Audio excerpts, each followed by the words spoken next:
441. Question about basilisk. It was only dessert, and the students had already forgotten most of their summer gossip. The Tri-Wizard Tournament dominated every conversation. The Tri-Wizard Tournament was founded about 700 years ago, one of them was explaining. It used to be held every 5 years and only involved 3 schools, Hogwarts, Beauxbatons, and Durmstrang. That's why it's called the Tri-Wizard Tournament. Each school selects one champion, and then the 3 champions compete in 3 magical tasks, another continued. At first, people thought it was a great way for young witches and wizards from different countries to make friends. But later. What happened later? Someone asked. Later, the death toll was simply too high. The tournament was suspended. Even after the feast ended and the prefects shepherded them back toward the common rooms, the chatter about the tournament didn't stop. Fred had just stepped onto the 3rd-floor landing when the moving staircase boomed and swung them off course, but he didn't care. His face was lit up with excitement. George, did you hear that? Winning means 1,000 galleons, the right to rent number 93 Diagon Alley, and with the rest we could buy a whole warehouse of supplies. And those glorious plans, George answered, equally excited, cheeks flushed, are only a couple of drops of some potion away. He wasn't the only one daydreaming about being a Hogwarts champion. In every house you could see students whispering breathlessly to their neighbors, fanatical, eager. I want to be in it, Ron said in a daze. 1,000 galleons, 1,000 galleons. That's because the reason it was suspended was all the deaths, Loren murmured from the side. Ron's face showed he was torn. I want the 1,000 galleons, but I don't want the death rate. Harry laughed. Then go to bed early. You can have anything you want in your dreams. And you can borrow the Mirror of Erised from Dumbledore if you want to see it during the day, Hermione added. Can't you say something comforting, even if it's just a little? Ron shot his friends an aggrieved look. Besides, those deaths happened ages ago, didn't they? Where's the adventure if you never take risks? How would you get famous? What's the point in that? I seriously want to be a champion, Ron said, warming to the idea. He looked around for support. Neville Seamus, if we could trick Dumbledore, would you go for it?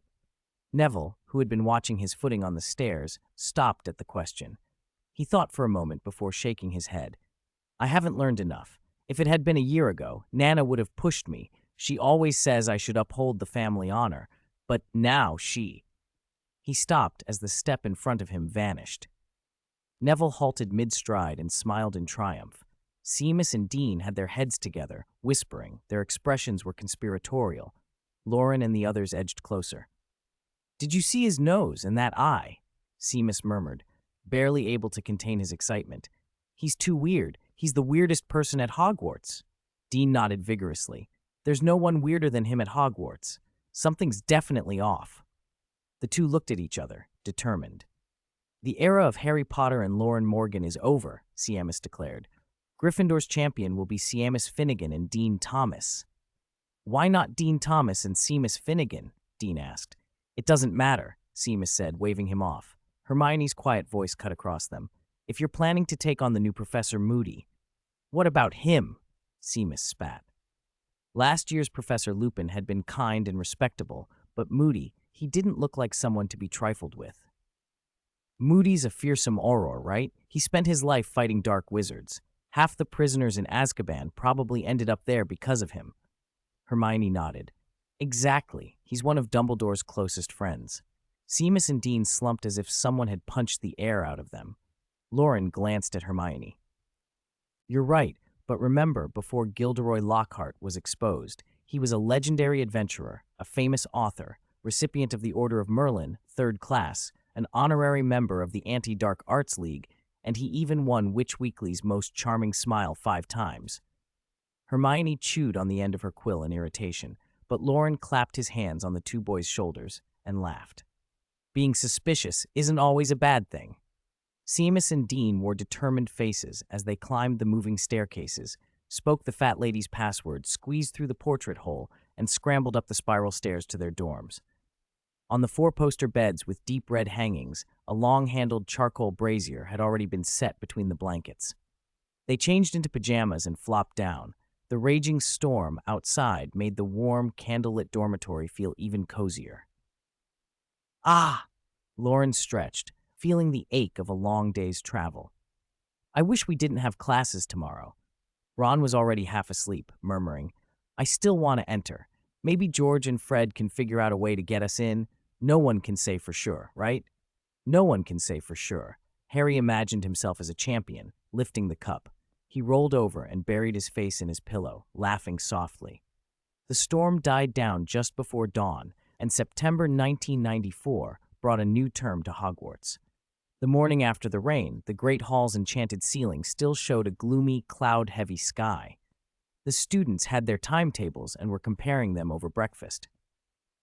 Herbology's with the Hufflepuffs, and care of magical creatures is still with the Slytherins, Hermione read, tracing her finger down the page. She bit into a jam-covered slice of toast Loren handed her and mumbled, Are you really not going to drop divination and take ancient runes with me? I like divination, Loren said, folding a fried egg and bacon into bread and taking a huge bite. He glanced up at the staff table. Most of the teachers weren't there yet. Only Professor Flitwick, Professor Sprout, and Hagrid were eating and chatting. Defense against the dark arts wasn't until Thursday, which disappointed him. He'd hoped to see Professor Moody in action. Monday's pretty good, Ron proclaimed with his cheeks stuffed like a hamster. Morning outside and a relaxed divination class in the afternoon. I'm actually hoping to get a death prophecy right now. Why? Harry asked, baffled. You don't get it, Ron said, lifting his chin with pride. If she gives me a death prophecy, that means I might have a chance to be chosen for the Triwizard Tournament. At another table, George, Fred, and Lee Jordan were plotting ways to make themselves appear older so they could sneak into the tournament. The first lesson of the day was herbology. The vegetable plots were still damp from the rain, and Loren and the others trudged down the muddy path to Greenhouse 3. Professor Sprout hadn't opened it yet, and the space in front of the door was full of students cleaning mud from their shoes. Loren watched Rolf, who was idly tapping his wand at his boots, send the mud sliding off as if it were quicksand, leaving no stain. It was a neat, precise cleaning charm. Good morning, Loren, Hermione, Harry, Ron, Rolf greeted. How was your summer? Ron asked. Not great, Rolf admitted. Did something happen? Ron pressed. Rolf hesitated, glancing among them. Loren knew things quickly. Hermione had a great memory. Ron's father worked at the ministry. After a beat, Rolf's eyes brightened. Have you heard about a basilisk hatched from a unicorn?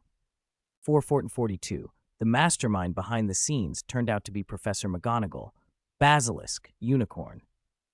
Loren stared, trying to make sense of how two creatures so completely opposite could be connected. Had Newt Scamander's research really gone that far? The basilisk that turned up in New York and Devon, Rolf sighed. After the Quidditch World Cup, everyone thought my grandfather had raised that basilisk. He was furious, couldn't sleep, and dragged me all over the world hunting for it. What does that have to do with unicorns? Hermione asked, frowning. Her expression was strange, as if she were trying to line up two mismatched pieces of a puzzle. We've all seen footage of the basilisk.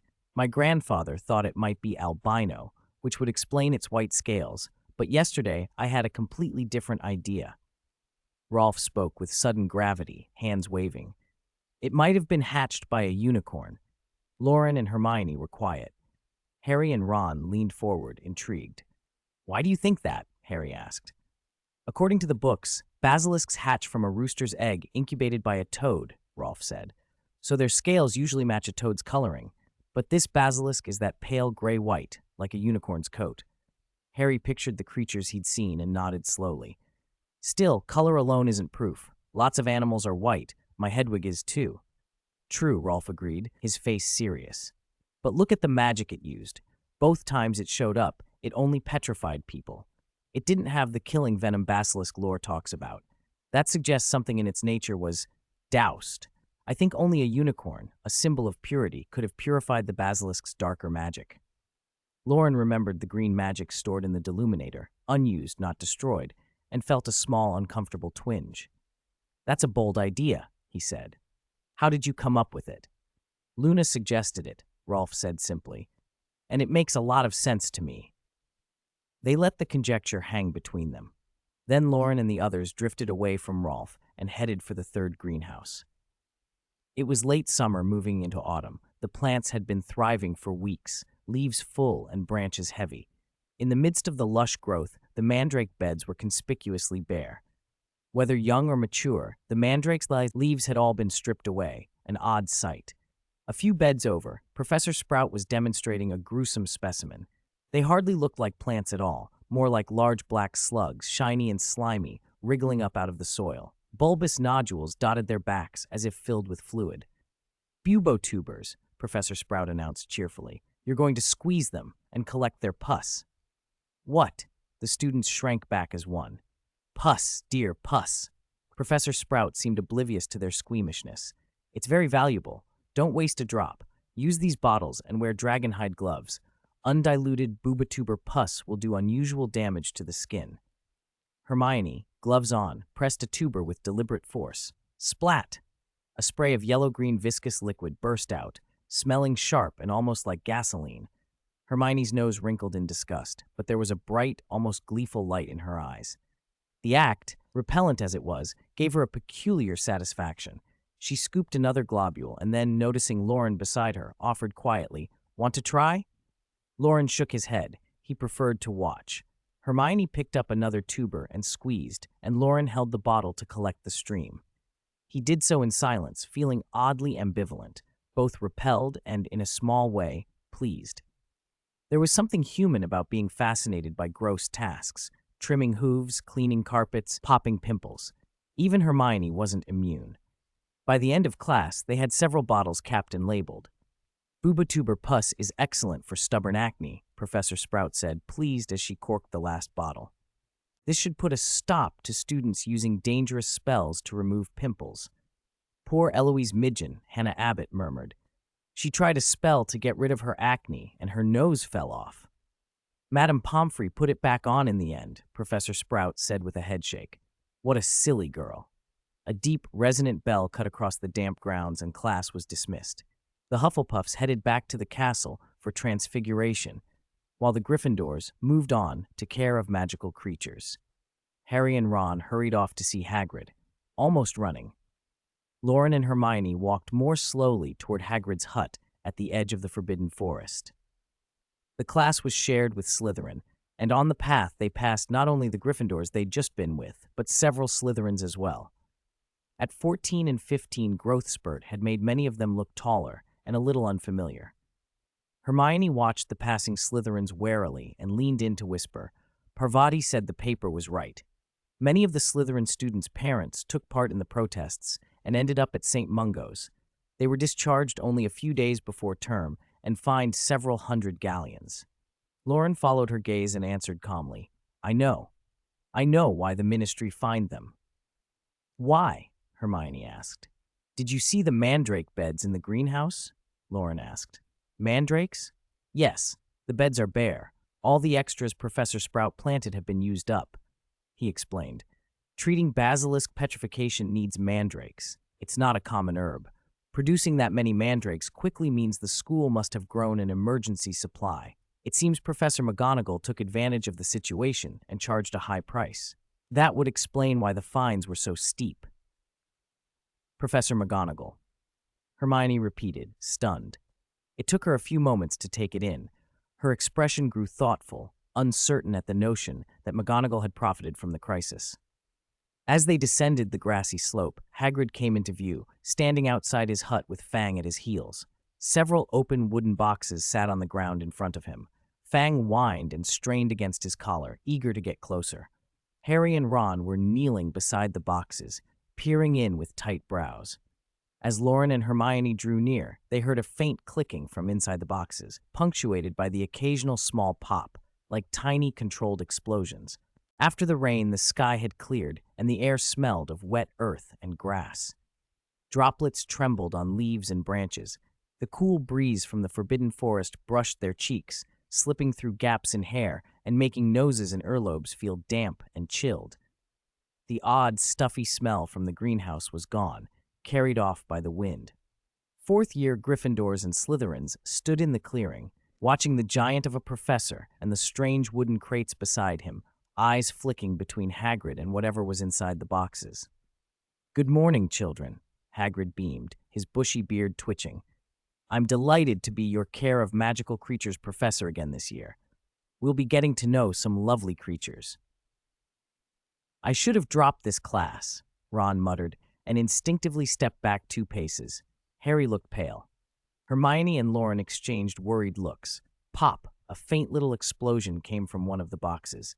"Look, these little fellows can't wait to meet you," Hagrid said, grinning.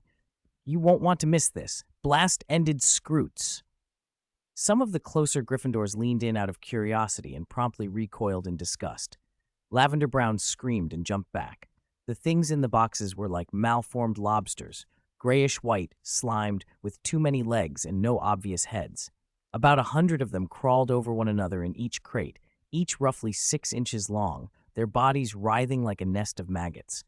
They bumped the crate walls aimlessly, and whenever they were jostled, their tails popped with sparks that propelled them forward and released a sickly, rotten fish stench. Hagrid looked proud.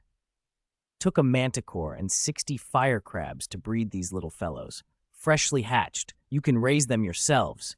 We'll do a big project." Hermione's face went quiet. She leaned toward Loren. "This sounds illegal. The Prohibition of Animal Breeding Experiments Act was passed in 1965. Loren stared at her for a beat, then sighed. "Let's get through the lesson first. We can talk to Hagrid afterwards." Hermione sighed too and watched the writhing creatures. Hagrid continued, still enthusiastic. "Today's task is to determine what they eat. I've brought ant eggs, frog livers, and green snakes. Try a bit of each and see what they prefer." "First the pus from the tubers, now this," Seamus said, looking miserable. The Gryffindors, having just finished herbology, sympathized and approached the boxes warily, faces twisted at the smell, some retched. For Hagrid's sake, they followed his instructions.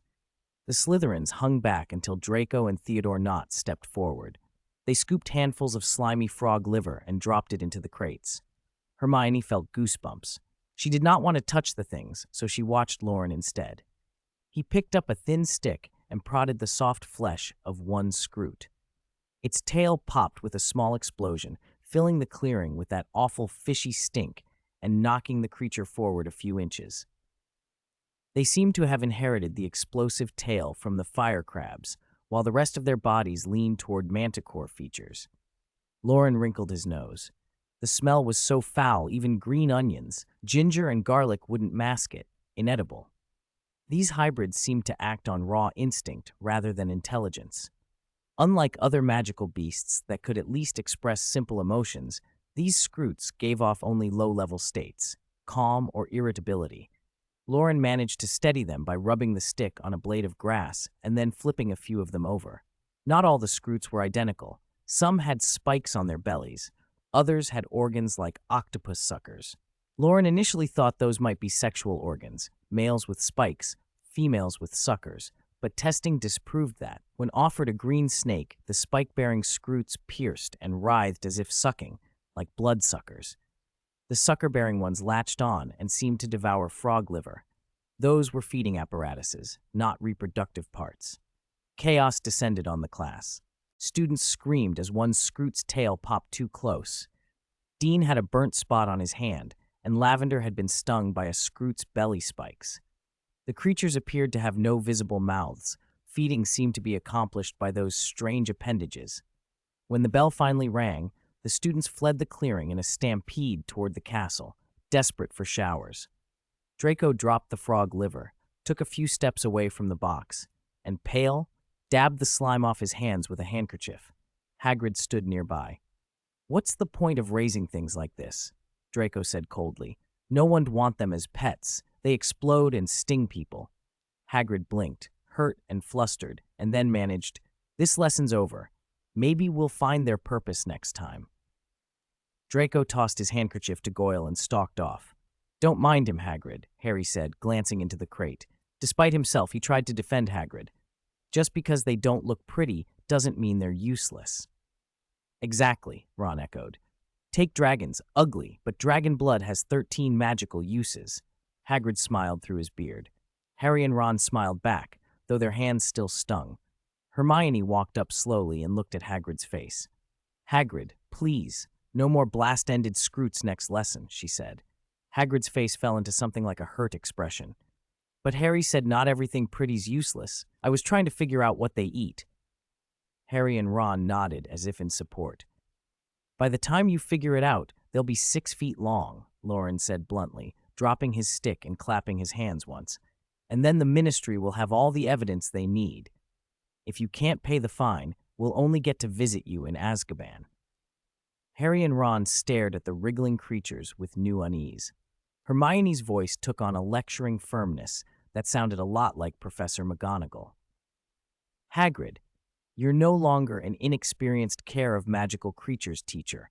I know no one at Hogwarts understands magical creatures as well as you do, and you can get along with them better than Professor Kettleburn, perhaps because you're strong enough not to lose limbs. That's why Headmaster Dumbledore hired you. Her face was serious and taut. But being a proper professor isn't just about understanding animals. You need to understand the Ministry's laws too. The Prohibition of Animal Breeding Experiments Act was passed in 1965, Newt Scamander's doing. I doubt your blast-ended scroots have any experimental approval. Manticores are a level 5 dangerous creature. Including them in breeding is a serious offense. You could be in Azkaban until we graduate. Hagrid lowered his head and stared at the writhing scroots, shoulders slumped. He looked like a scolded hound, dejected and ashamed. The 4 of them walked along the muddy ridges between the vegetable plots. Grass leaves shook off droplets and the path squelched underfoot. Hermione, wasn't that a bit harsh? Harry whispered. He believed the scroots should be dealt with, but seeing Hagrid's bowed, broad-shouldered figure made him uneasy. Not harsh at all, Loren said. Acromantulas, Norbert, a hippogriff, now these. Hagrid promised last year he'd stop bringing dangerous things in, but at this rate, he'll get himself arrested. He's grown attached to them, though, Harry said, sighing. I just wish he'd think before he acts. Ron suddenly stopped. Oh no, Malfoy wouldn't report Hagrid to the Ministry, would he? He looked really displeased. Harry's expression hardened. Unpleasant memories flickered across his mind. 444. Mad-Eye Moody. You have something on your mind, my dear. My inner eye penetrates your brave face and sees your restless soul within. Professor Trelawney's ethereal voice floated through the divination classroom. Everything was as always, the curtains drawn tight, the circular room lit by many lamps shrouded in scarves and shawls, bathing the students in a hazy red glow.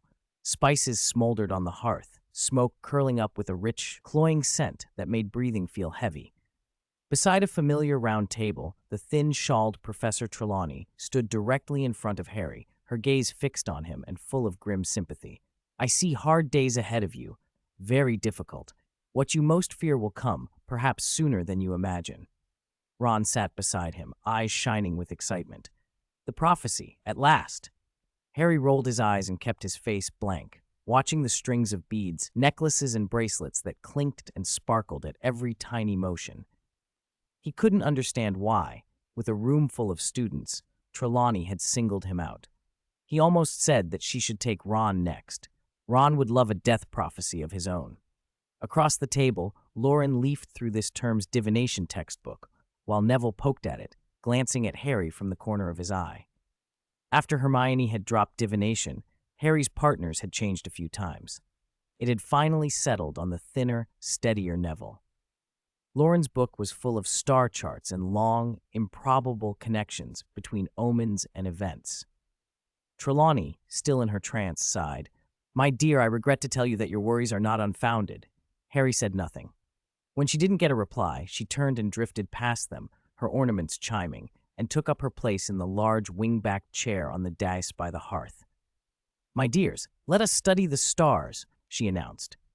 The movements of the planets and the strange signs they make can only be understood by those who know how the heavens dance and who know the rules of that dance. Human destiny may be read in the interlaced lights of the planets.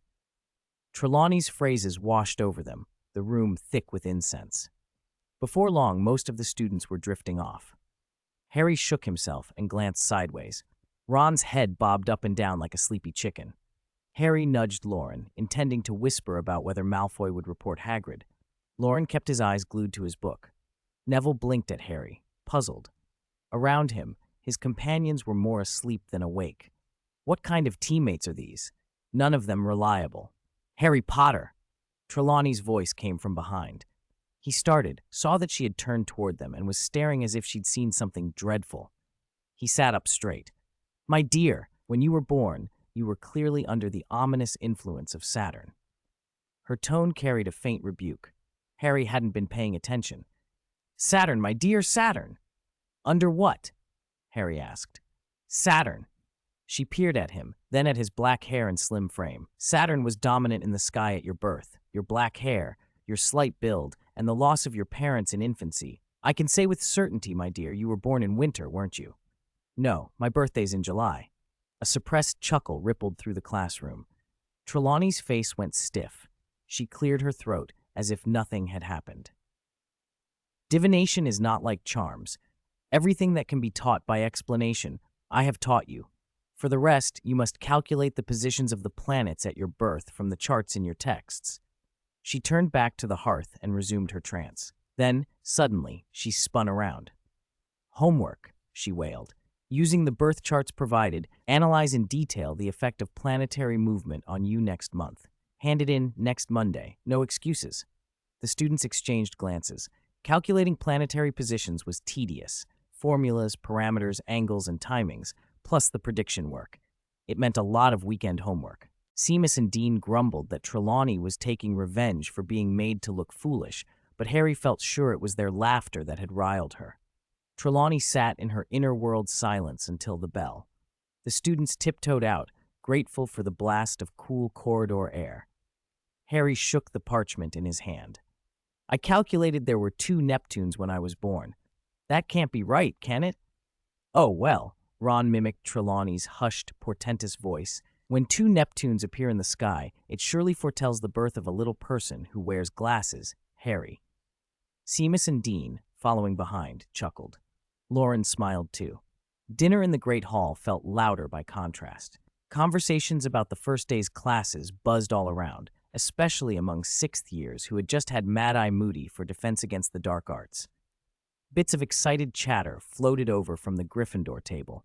George, Fred, and Lee Jordan's voices carrying. Moody, he's brilliant, isn't he? More than brilliant. Terrific. Never had a lesson like that. He knows his subject. Harry and Ron pushed through the crowd. Knows what? Knows what? Knows the dark arts and dark wizards, that's what. Loren found their place at the end of the Gryffindor table. Hermione, back from ancient runes, sat hunched over both her dinner and a newspaper, a neat black robe, white socks, and one ear tucked behind her hair. Hermione! Loren leaned over. She pushed the paper toward him, index finger on the headline, Ministry of Magic in Fresh Trouble. As Loren spooned a mouthful of chickpea and rice soup, he read, Ministry of Magic in Fresh Trouble by Rita Skeeter. The Ministry of Magic's troubles show no sign of ending. After failing to maintain order at the Quidditch World Cup and still not apprehending those responsible for the Black Mark, the Ministry was plunged into fresh embarrassment yesterday by the bizarre behavior of Arnold Weasley of the Misuse of Muggle Artifacts Office. Mr. Weasley, notorious for an incident with a flying car 2 years ago, was involved in an altercation with several Muggle police over a batch of unusually aggressive dustbins. Mr. Weasley appears to have rushed to the aid of Mad-Eye Moody, former Auror. Moody is said to have retired from the Ministry after becoming incapable of distinguishing a normal handshake from premeditated murder.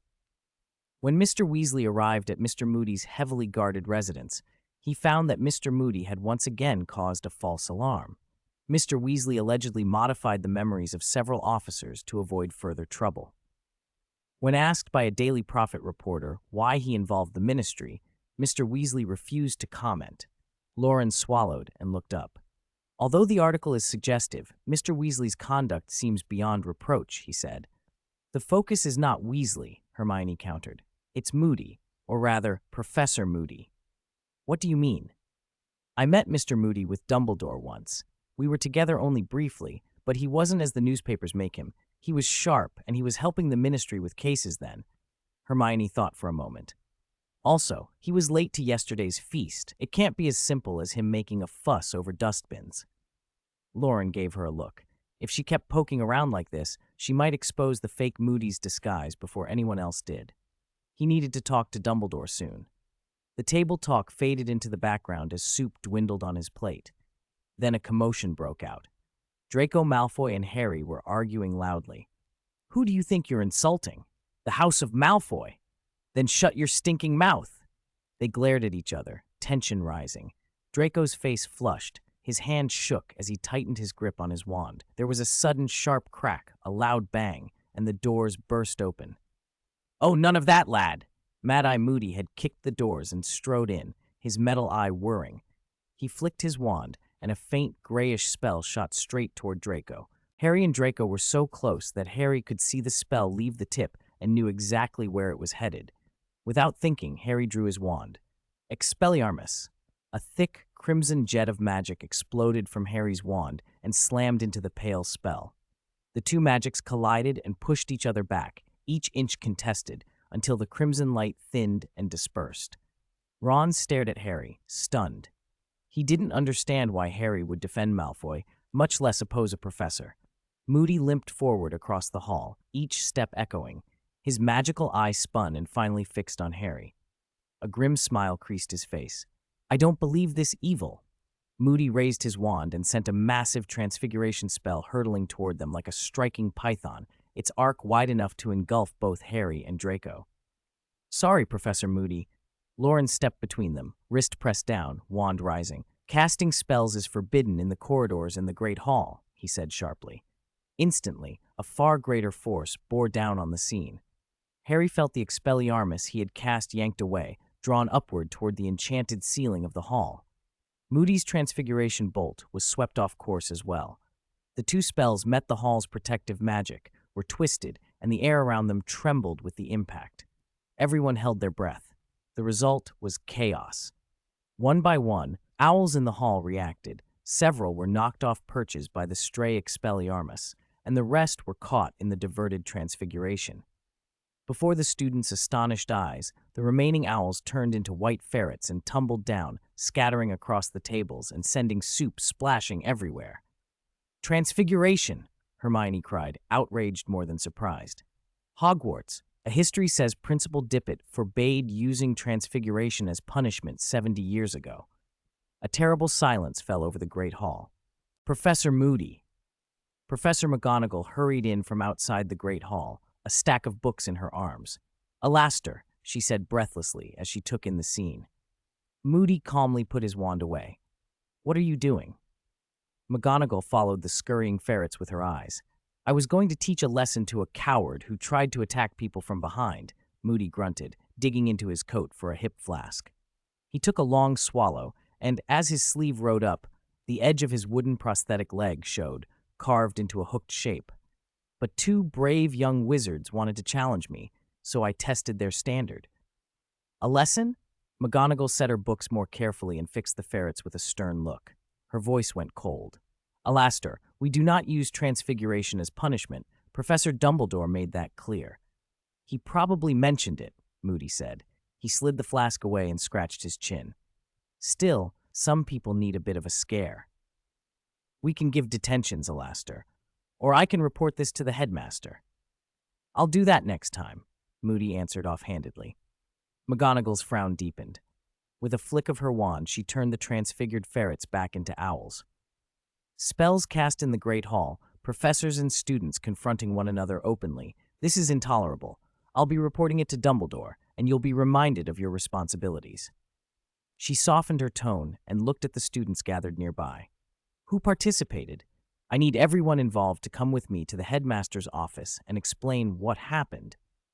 Loren was the first to move, Hermione at his shoulder, both strangely composed. Harry and Draco followed, walking beside Loren. Ron hesitated a moment, scratched his head, and then went after them. Under the prefect's supervision, the Great Hall gradually settled back into order. Many students still stared, dazed. Seamus and Dean, standing by the Gryffindor table, had expected Moody to give Malfoy a lesson. Instead, in the space of a heartbeat, they'd seen Harry confront Moody, and then Loren in the middle of it, wand raised, casually deflecting both Moody's Transfiguration and Harry's Expelliarmus, both redirected with a single motion. Seamus just stared up at the enchanted ceiling, slack-jawed. Dean guided him down to a bench. Around them were overturned cups and plates. The ferrets had upended the stew pot, and the mushroom soup was still dripping. "Why did Harry help Malfoy?" Dean muttered. "I thought Moody was on our side." "Isn't the point that Loren stopped both spells at once?" Seamus mumbled. George, who had only just recovered from his own surprise, grabbed Fred's sleeve and whispered, "Did you see that? Just one move?" Fred, 2 years older than them, could only nod, astonished. Even with practice, most students couldn't reliably block an experienced professor's magic. "We won't be getting the 1,000 galleons from the tournament," George said sadly. "I don't think so," Fred said, straightening. "He's not even old enough, but he wouldn't think of the—" He stopped, thinking of the scheme they'd been considering. "We already advertised that method, and Loren runs the Potions Club," George pointed out. Fred let his shoulders fall. He scratched his head, worried. The headmaster's office smelled faintly of pipeweed and old books. The sorting hat sat upside down on a shelf. Fawkes, his glossy feathers almost hidden behind it, peered around the tip with bright, curious eyes. The portraits of past headmasters and headmistresses shifted in their frames, all gossiping in low, eager tones. "This famous Harry Potter blocked my magic," Moody was saying in a hoarse voice, his magical eye rolling in its socket. "This little witch said I shouldn't use Transfiguration. Ha! I found it interesting, so I tested the students.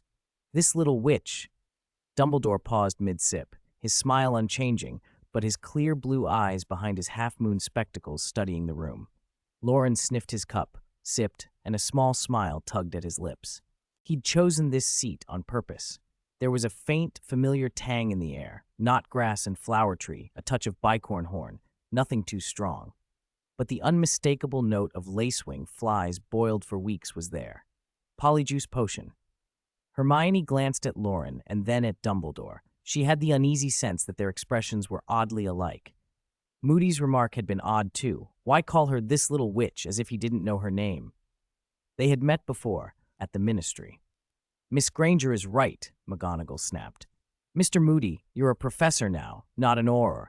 Students are not criminals." The proper response would have been detention or notifying the headmaster. "Please read the school rules." "I'll do that," Moody said without much feeling. Draco sat on the edge of a chair, pale and quiet. The image of the ferrets had flashed through his head. The humiliation he might have suffered turned into a thing to be toyed with in the Great Hall, and he was still raw. What had stopped it in the end had been that idiot Harry Potter. "Don't look at me like that," Moody suddenly swung on him. "A piece of advice. Don't think of retaliating against me, even if your father is a governor." A grotesque smile pulled at Moody's face. "I used to know your father, kid. You can tell him Moody's keeping an eye on his son." "Your housemaster is Snape, isn't he?" Moody barked louder, then leaned in with his mechanical eye whirring. "Yes," Draco said, surprised by how short his reply was. "Another old friend. Come along, then." Moody reached for Draco's arm. Bang! Dumbledore set his teacup down with a soft clink. "All right, Alastair, you go speak to Snape. I want to have a proper talk with the children." "Albus, you and your long speeches," Moody grumbled, standing and limping for the door. "Some people simply need a lesson. I'm looking forward to speaking with Snape." Dumbledore watched him leave until he disappeared behind the oak door, then said quietly, "Minerva, go and check the others.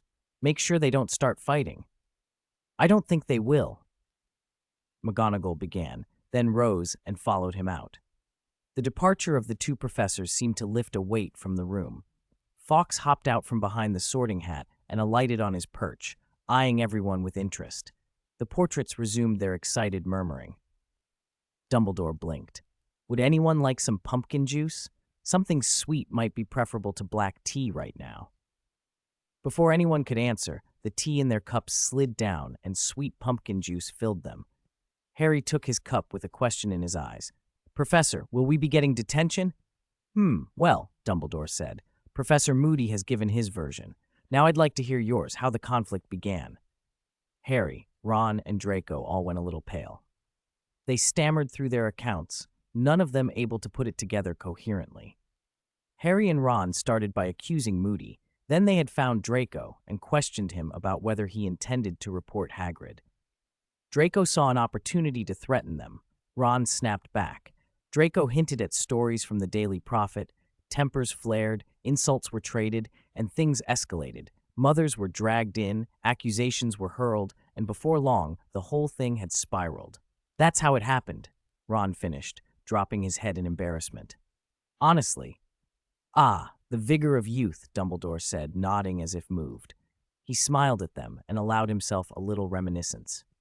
When I was a young Transfiguration professor, but that was a long time ago, Professor Herbert Beery, who taught herbology and loved the theater, proposed adapting The Spring of Good Fortune into a Christmas performance. He put me in charge of special effects, a functioning spring, and a little grassy slope. Professor Keltborn was in charge of a worm prop. I dare say my spring and my slope fulfilled their duties admirably. Loren, finished with his pumpkin juice, cleared his throat politely. Dumbledore clicked his tongue and returned to the matter at hand. Malfoy, your name reminds me of your father. May I call you Draco? Draco blushed faintly and nodded. I asked earlier, did you truly intend to ambush Harry? To teach him a lesson? Draco's face went even paler. He pressed his lips together, hesitated, then whispered, I don't know. Ron shot him a look that could have been hazardous if looks were spells. Dumbledore, unsurprised, smiled. When I was your age, I had similar thoughts. When angry, one wants to pull out one's wand and make matters right, teach someone a lesson, show them what's what. The students around them looked at Dumbledore in surprise. They had not expected such recollections from the usually serene headmaster. It's natural to have dark thoughts, Dumbledore continued. Sometimes you act on them, sometimes you do not. You can't always tell in advance. He turned to Harry. Harry, why did you try to stop the professor's magic? That spell could have helped you. Why interfere? Harry thought back, searching his memory. Maybe it was because Draco had helped them before. Maybe he feared Draco would report Hagrid. Maybe something else entirely. Ron's accusing stare made him uneasy. I don't know, Professor. I only realized after I reacted. A quality as bright as a ruby, Dumbledore said softly. I do not think you've done wrong, at least not yet. You have not crossed the line into wrongdoing. He paused, then smiled. So no detention. The three boys' faces lit up then. Realizing they were sitting near each other, they glanced at one another quickly and looked away, awkward. Dumbledore laughed kindly. You may go. Loren and Miss Granger, please stay. I believe you two have something else to tell me. Harry, Ron, and Draco left the office together. Once past the oak door, their steps slowed as they walked down the corridor. Harry and Ron kept their eyes forward, but watched Draco out of the corners of their eyes, still thinking of how to press him about Hagrid. Draco, meanwhile, walked without much expression, words of accusation and insult turning over in his mind until he decided on something simpler. Thanks, Potter, he blurted. What? Harry stared, surprised. Draco's ears had flushed a little. His voice was quick and awkward. Loren helped himself to the teapot in the headmaster's office. Golden pumpkin juice gurgled into the white porcelain cup, giving off a sweet, warming scent. The last time he'd seen Dumbledore had been at the International Confederation of Wizards in New York. A lot had happened since, and the two of them clearly had plenty to discuss. Hermione lingered in the doorway, then, after a hesitation, asked, Headmaster, do you think Mr. Moody's been different since we last saw him? Different, Dumbledore prompted. He called me a little witch, like he'd never seen me before, like he didn't know me at all. Hermione frowned. Dumbledore glanced at her. Moody's oddities could often be written off as Alastor's usual eccentricities, but taking a junior witch to the ministry to watch a trial was strangely out of character. Loren didn't bother with circumspection. Professor Moody is an imposter, he said bluntly. Hermione's eyes widened. Dumbledore tilted his head, interested. Oh, what makes you say that? There's a strong smell of polyjuice potion about him. Strong tea won't cover it. Loren swirled his pumpkin juice and let it cool before taking another sip. Polyjuice? Dumbledore arched a brow. Are you certain? Alastor did suffer many injuries in his youth. The lost eye, the maimed leg. As his body weakened, he relied on alcohol to numb old pains. That might account for odd behavior. If you doubt it, Headmaster, Loren said, you could ask Professor Snape to get up close and smell him, or take a drop from Moody's flask and taste it. Dumbledore set his cup down with a soft sigh. I had planned for Moody to teach Defense Against the Dark Arts this year. I'd intended a younger professor, but after receiving Harry's letter and seeing the omens in his dreams, and with the Triwizard Tournament coming, I changed my mind and chose experience. I didn't mean to put Alastor in harm's way. Do you have any other clues? The headmaster asked Loren. Loren thought a moment. Polyjuice has to be brewed fresh. It doesn't keep. To impersonate someone long-term, you need a steady supply of ingredients and a lot of the person's hair. Whoever's playing Moody either has easy access to him or is very close to him. Hermione's eyes lit up. So he must be nearby, maybe even inside Hogwarts. If we catch the imposter, we can rescue the real Mr. Moody. I'm afraid it's not so simple, Hermione. Dumbledore's voice was calm. We don't know where Alastor is hidden. If we act rashly, we could endanger him. Professor Kettleburn taught me sometimes you let a dangerous creature run for a while to wear it down and lower its guard. He smiled faintly. Patience. Loren sipped his juice and thought, Kettleburn had only 1.5 limbs left. This is a dubious precedent. He had to admit, though, the old headmaster seemed to be weighing options rather than panicking. When they left the office, Loren's pockets were heavy with the headmaster's provisions, fizzing Whizbees, licorice wands, and a few of Dumbledore's treasured cockroach clusters. He felt no guilt taking them. If Hermione hadn't stopped him, he would have taken the pot of pumpkin juice too, a little recompense for keeping a secret. He had had his eyes on the silver utensils on the desk for a long time. This year promised plenty of opportunities. Hermione was given several boxes of cockroach clusters as consolation. Seeing her look a little drained, Loren tucked them back into her hands with a grin. Don't say thanks. I'm a friend. That's what friends do. By the time they reached the common room, it was late. A circle of first years clustered by the fire, peppering Harry and Ron with questions about the Great Hall. Seamus and Dean were flushed with excitement. Harry, you and Loren are so cool, Seamus declared. You two should definitely be in the Triwizard Tournament. It's a shame. The portrait hole swung inward and everyone turned. First day of school pajama party, someone yelled. Loren leaned over with a sheepish smile. I brought snacks. Hermione's the reason we didn't get any of the headmaster's special pumpkin juice. The headmaster's pumpkin juice? Ron made a face. No, thanks. The younger students huddled around, wanting to hear how the shield charm had flipped the professor during their duel. Once they learned the trick, it was a peculiarity of the shield charm. Their curiosity cooled, and they drifted off to practice. Harry, picking at a licorice wand, asked what Dumbledore had said in private.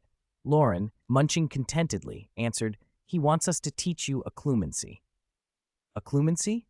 Harry's face closed. He'd been trying in fits and starts for years, had made some early progress, then stalled completely. I've been practicing Sirius's method all summer, and I haven't gotten anywhere. Loren, Hermione, do you have any better ideas? Hermione opened her mouth and then shut it. She knew how necessary occlumency was, and how little Harry had achieved. Loren tapped his chin, thinking, the best way to learn is by confronting legilimency. If someone can probe your mind, you'll learn how to close it. Harry brightened. Can you two use legilimency? I'll practice with you. Hermione shook her head. Loren waved a hand. Ask Professor Snape. He's a master of legilimency. You'll get further practicing with him than with any of us. Snape, Harry repeated, uncertain. Loren tossed a cockroach cluster into Hermione's mouth and flicked her nose. What are you staring at? He teased, then headed upstairs. New semester, new resolve. Go to bed early, get up early, study hard. Right. He'd almost overslept, but that was Hermione's fault. She'd gone down with his textbook to save his seat at breakfast. Wednesday, 9 a.m., potions in the dungeons. Loren arrived just in time. Snape hadn't yet come. Hermione sat in the second row, head bowed over the book, with the seat beside her clearly marked for him. Good morning, Hermione, Loren said. She glanced at him. He'd promised early nights and mornings, and yet he'd nearly dozed through breakfast. Loren grinned and flipped open the textbook. First potions of the new term. Probably just maintenance and no homework, right? Snape entered with his usual glower and spoke without looking up. Maintenance is the lesson, he said dryly. Wipe with a damp cloth, heat to burn off residue, wipe again. He turned to the stove with a mocking flourish. Gather round, watch Longbottom ruin his third cauldron. Some of you will stare at red-hot copper until it melts. Neville's face went white. The first cauldron had been too old and warped under the flame. The second had survived, but with Snape's implacable presence, Neville had felt certain the temperature wasn't high enough. He kept his eyes on the flame. In less than 10 seconds, the copper glowed molten and ran like liquid across half the stone table. Neville winced. The fourth, the fifth, one by one they went soft and flowed away under his hands. By the seventh ruined cauldron, Neville was resigned to his fate. Even when Snape assigned the task of gutting a barrel of horned toads as punishment, Neville only managed a numb expression. After class, Loren fell into the edge of the dungeons and asked Snape as he packed his books, "Professor, will the Potions Club meet this year? Same as last term?" Snape's expression didn't change. "The Triwizard Tournament requires reorganization. The club will be suspended this year." "Very well, Professor. Goodbye." Loren steered Hermione out. Snape's mood had the whole class on edge. When most students had left, Harry approached the podium. "Professor," he began, voice tight, "I want to learn occlumency from you," Dumbledore said. Snape frowned at him for a long moment, then shut his textbook and, without preamble, said, "Saturday afternoon. My office." Thursday afternoon, in defense against the dark arts, nearly a week after classes began, the name Moody had settled into every corridor. Still half an hour before class, the room filled with fourth years. Ron whispered to Loren, "You know why Snape's been sulking, right?" "Maybe Moody," Harry offered. "He denied Snape the Dada job." Loren and Hermione said nothing. Both suspected reasons. Hermione thought Snape might have noticed flaws in Moody's disguise. Loren suspected Snape's old Death Eater history made him instinctively wary of Aurors. A heavy, unmistakable tread came down the corridor, the shuffling, clanking footsteps Moody made with his magical eye and wooden leg.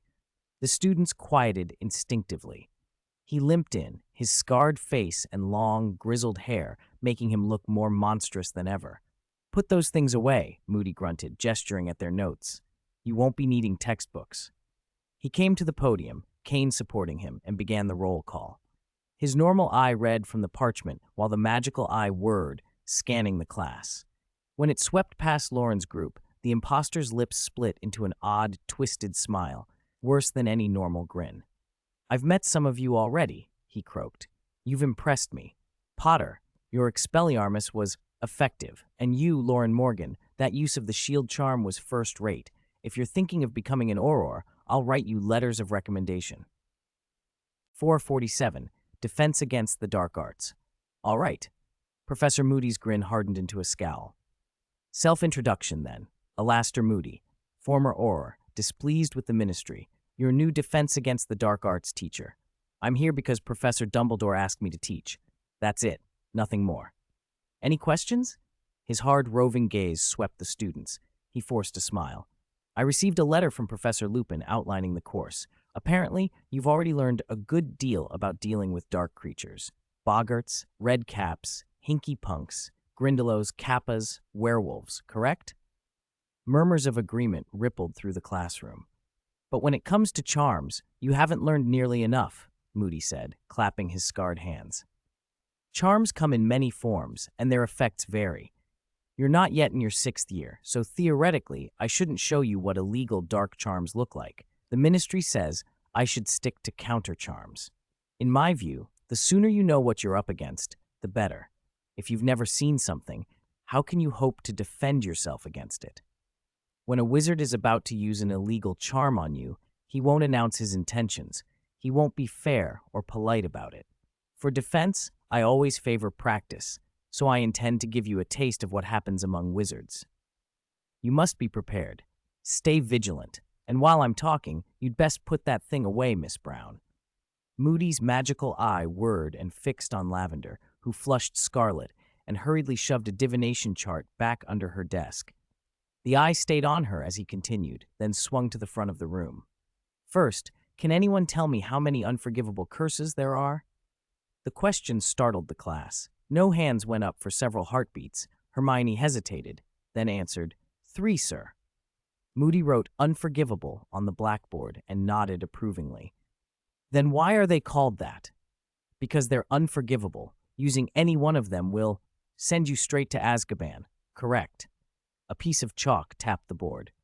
The ministry says you're too young to see these charms, but I disagree. You must understand your opponents and be ready at all times. Also, he slowed and fixed his eye on Seamus. Find another place for your chewing gum instead of sticking it under the desk, Finnegan. Heads in the front row turned. Seamus muttered, embarrassed, and as he put the gum down, a piece of chalk flew past his ear. Moody's voice came out of a rasp. And super hearing. Hermione watched the fake Mad-Eye carefully. For the moment, he behaved like an excellent defense teacher, maybe better than several who had gone before. Her attention drifted to the bright, white quill Loren was twirling beneath his desk.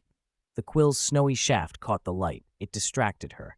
She pressed down on his restless hand. The quill stilled and fell onto the desk. Third floor, Defense Against the Dark Arts office. The heavy curtains were drawn. Dim light fell across shelves of odd devices. This room had seen as many different occupants as the post had. Lockhart had plastered it with smiling photographs. Lupin had brought in strange, living specimens for study. Now a different clutter of Auror equipment lay about, detection devices, mirrors, and silver mechanisms that creaked and glinted. In the corner, a little golden object stuck up from a table, its antenna bent and buzzing softly. Alastor's sneakoscope, Dumbledore said, fingering the device. It vibrates when it detects plots and lies. Right now, it's overexcited, probably because the children are telling lies about unfinished holiday homework. Severus Snape's face was an unreadable slate. Have you considered it's buzzing because it's detecting an impersonation of Alastor Moody? Dumbledore frowned thoughtfully.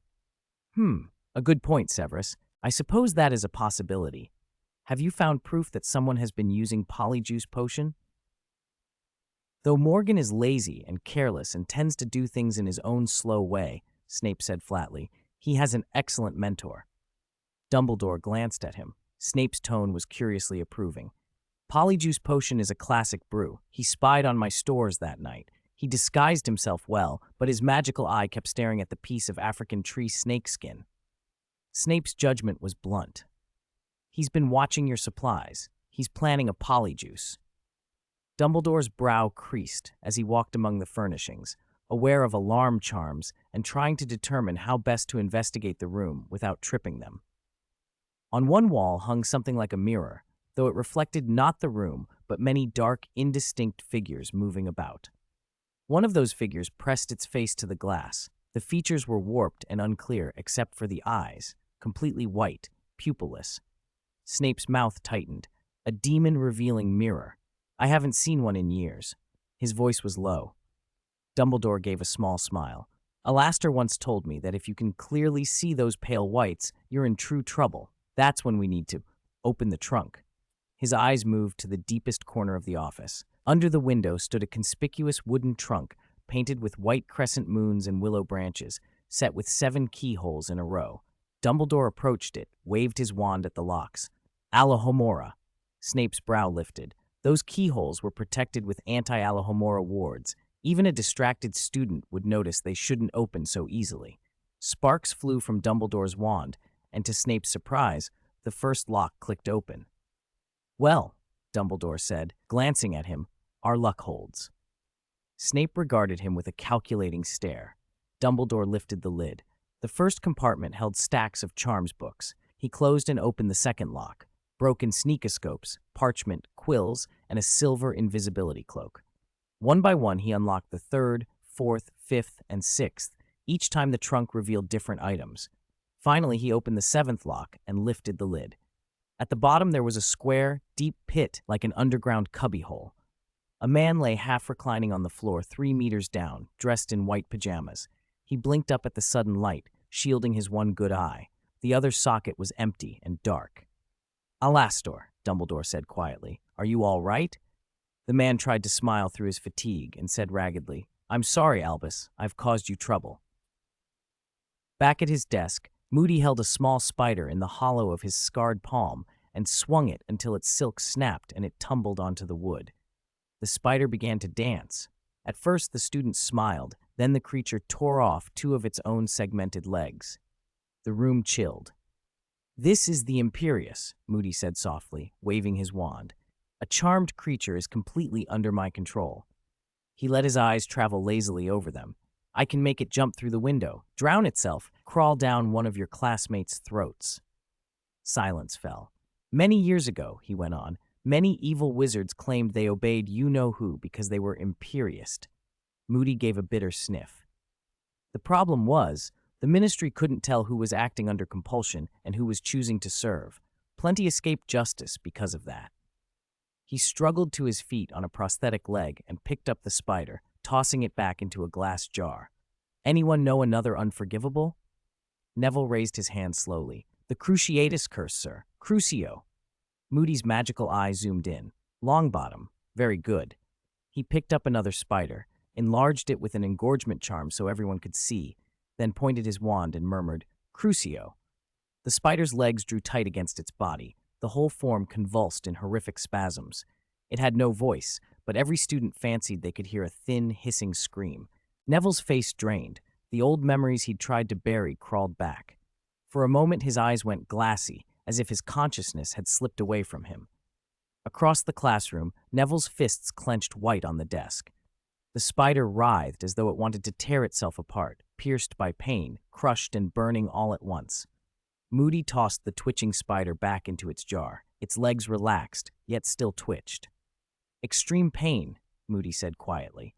If you can cast Crucio, you don't need thumbscrews. This curse was once horribly popular. Anyone know the last one? The demonstration blurred into a flash and a roar in the students' memories. When the green light of the killing curse struck, it hurt their eyes to look. The third spider lay on its back, untouched outwardly but clearly dead. Not pleasant, Moody said, sweeping the corpse to the floor. His voice was flat as he surveyed them. Very unpleasant. There is no counter-curse. To my knowledge, only one person has survived that particular charm, and he's sitting right in front of us. The words fell like a stone. The class had just endured a defense lesson unlike any other. Their emotions roiled. Hermione, though she knew Moody was an imposter, felt the sting of fear and squeezed Loren's arm hard. Loren himself sat frozen, replaying the cruelty of the curses in his mind. Seeing them up close had illuminated the Imperius in a way reading never could. With practice one could perhaps learn to perform it, he thought.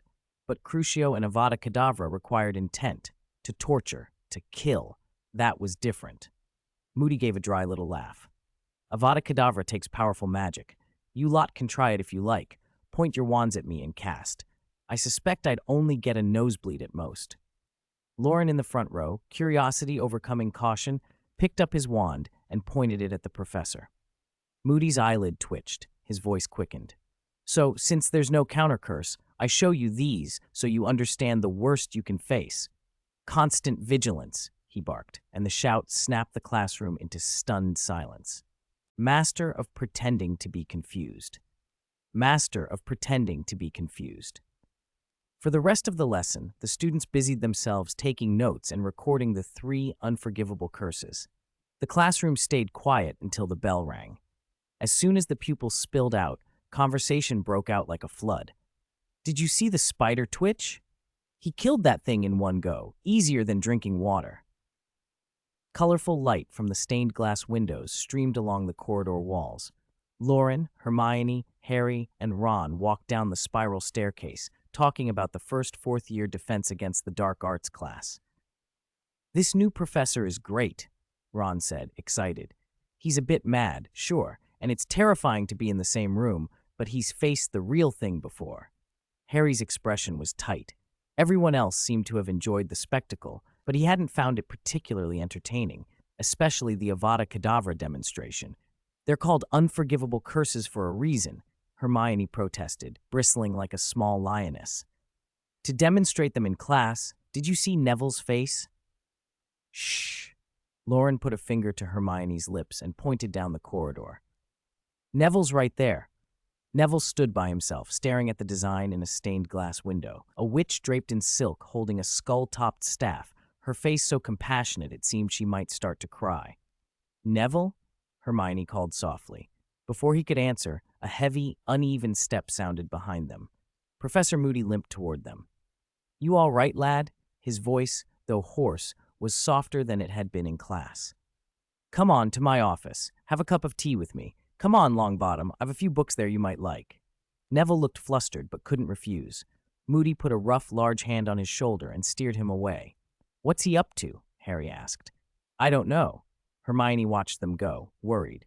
Loren squeezed her hand and shook his head slightly. "Don't worry," he said gently. "This is at school. He'll be fine." Longbottom. Neville Longbottom. Don't be nervous. Sit. In the dimly lit Defense Against the Dark Arts office, Moody limped about, lighting a candle as he motioned Neville to sit and poured him a cup of cold tea. "Frank and Alice are your parents, aren't they?" Neville, remembering the man before him was a famous former Auror, felt steadier and nodded. Moody hummed, a complicated expression crossing his face. "When you know who fell, everything was chaos. Albus and I were dealing with other things and didn't get to your parents in time. By the time we heard from Augusta, it was already too late. When we arrived, they'd been tortured beyond recognition. Even if people say I've gone senile now, I still remember it," Moody said. "Frank and Alice were covered in blood, couldn't form a proper word, still holding hands." A strange light flashed in Moody's eye, and an odd smile tugged at his lips. Such touching devotion. Their minds been damaged back then. They didn't even know each other. Neville paled. He stared at Moody and demanded, "They would never forget each other." Something about Moody's words had unsettled him. They sounded matter-of-fact, even compassionate, but there was a sharp, unpleasant edge to them. "Ah, perhaps you're right. Sorry, I haven't had that sort of experience," Moody grunted, then chuckled. "But that's all in the past. Their recovery and release nearly had some old Auror mates flooding old Tom's bar, although you'd think the leaky cauldron was leaky enough already." Neville's tension eased, and he nodded. Moody's normal eye fixed on him. The blue magical eye kept rotating. "I want to know how they were cured. Those lot at St. Mungo's aren't capable of that." Neville started, then thought better of it. Not many knew Loren had helped cure his parents. Headmaster Dumbledore had overseen the whole thing. Dumbledore was friends with Moody, but apparently had kept the matter from him. Neville decided to keep it secret too. "The headmaster found someone to cure them," he said instead. "Of course it was Albus who found help." Moody waved a hand impatiently, then stopped himself and laughed. "Looks like you don't really know either, do you? I can ask Albus, if I like." Neville pretended ignorance and nodded.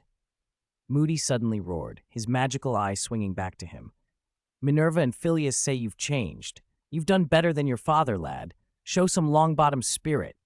Neville straightened involuntarily. "Have you ever thought of avenging your parents?"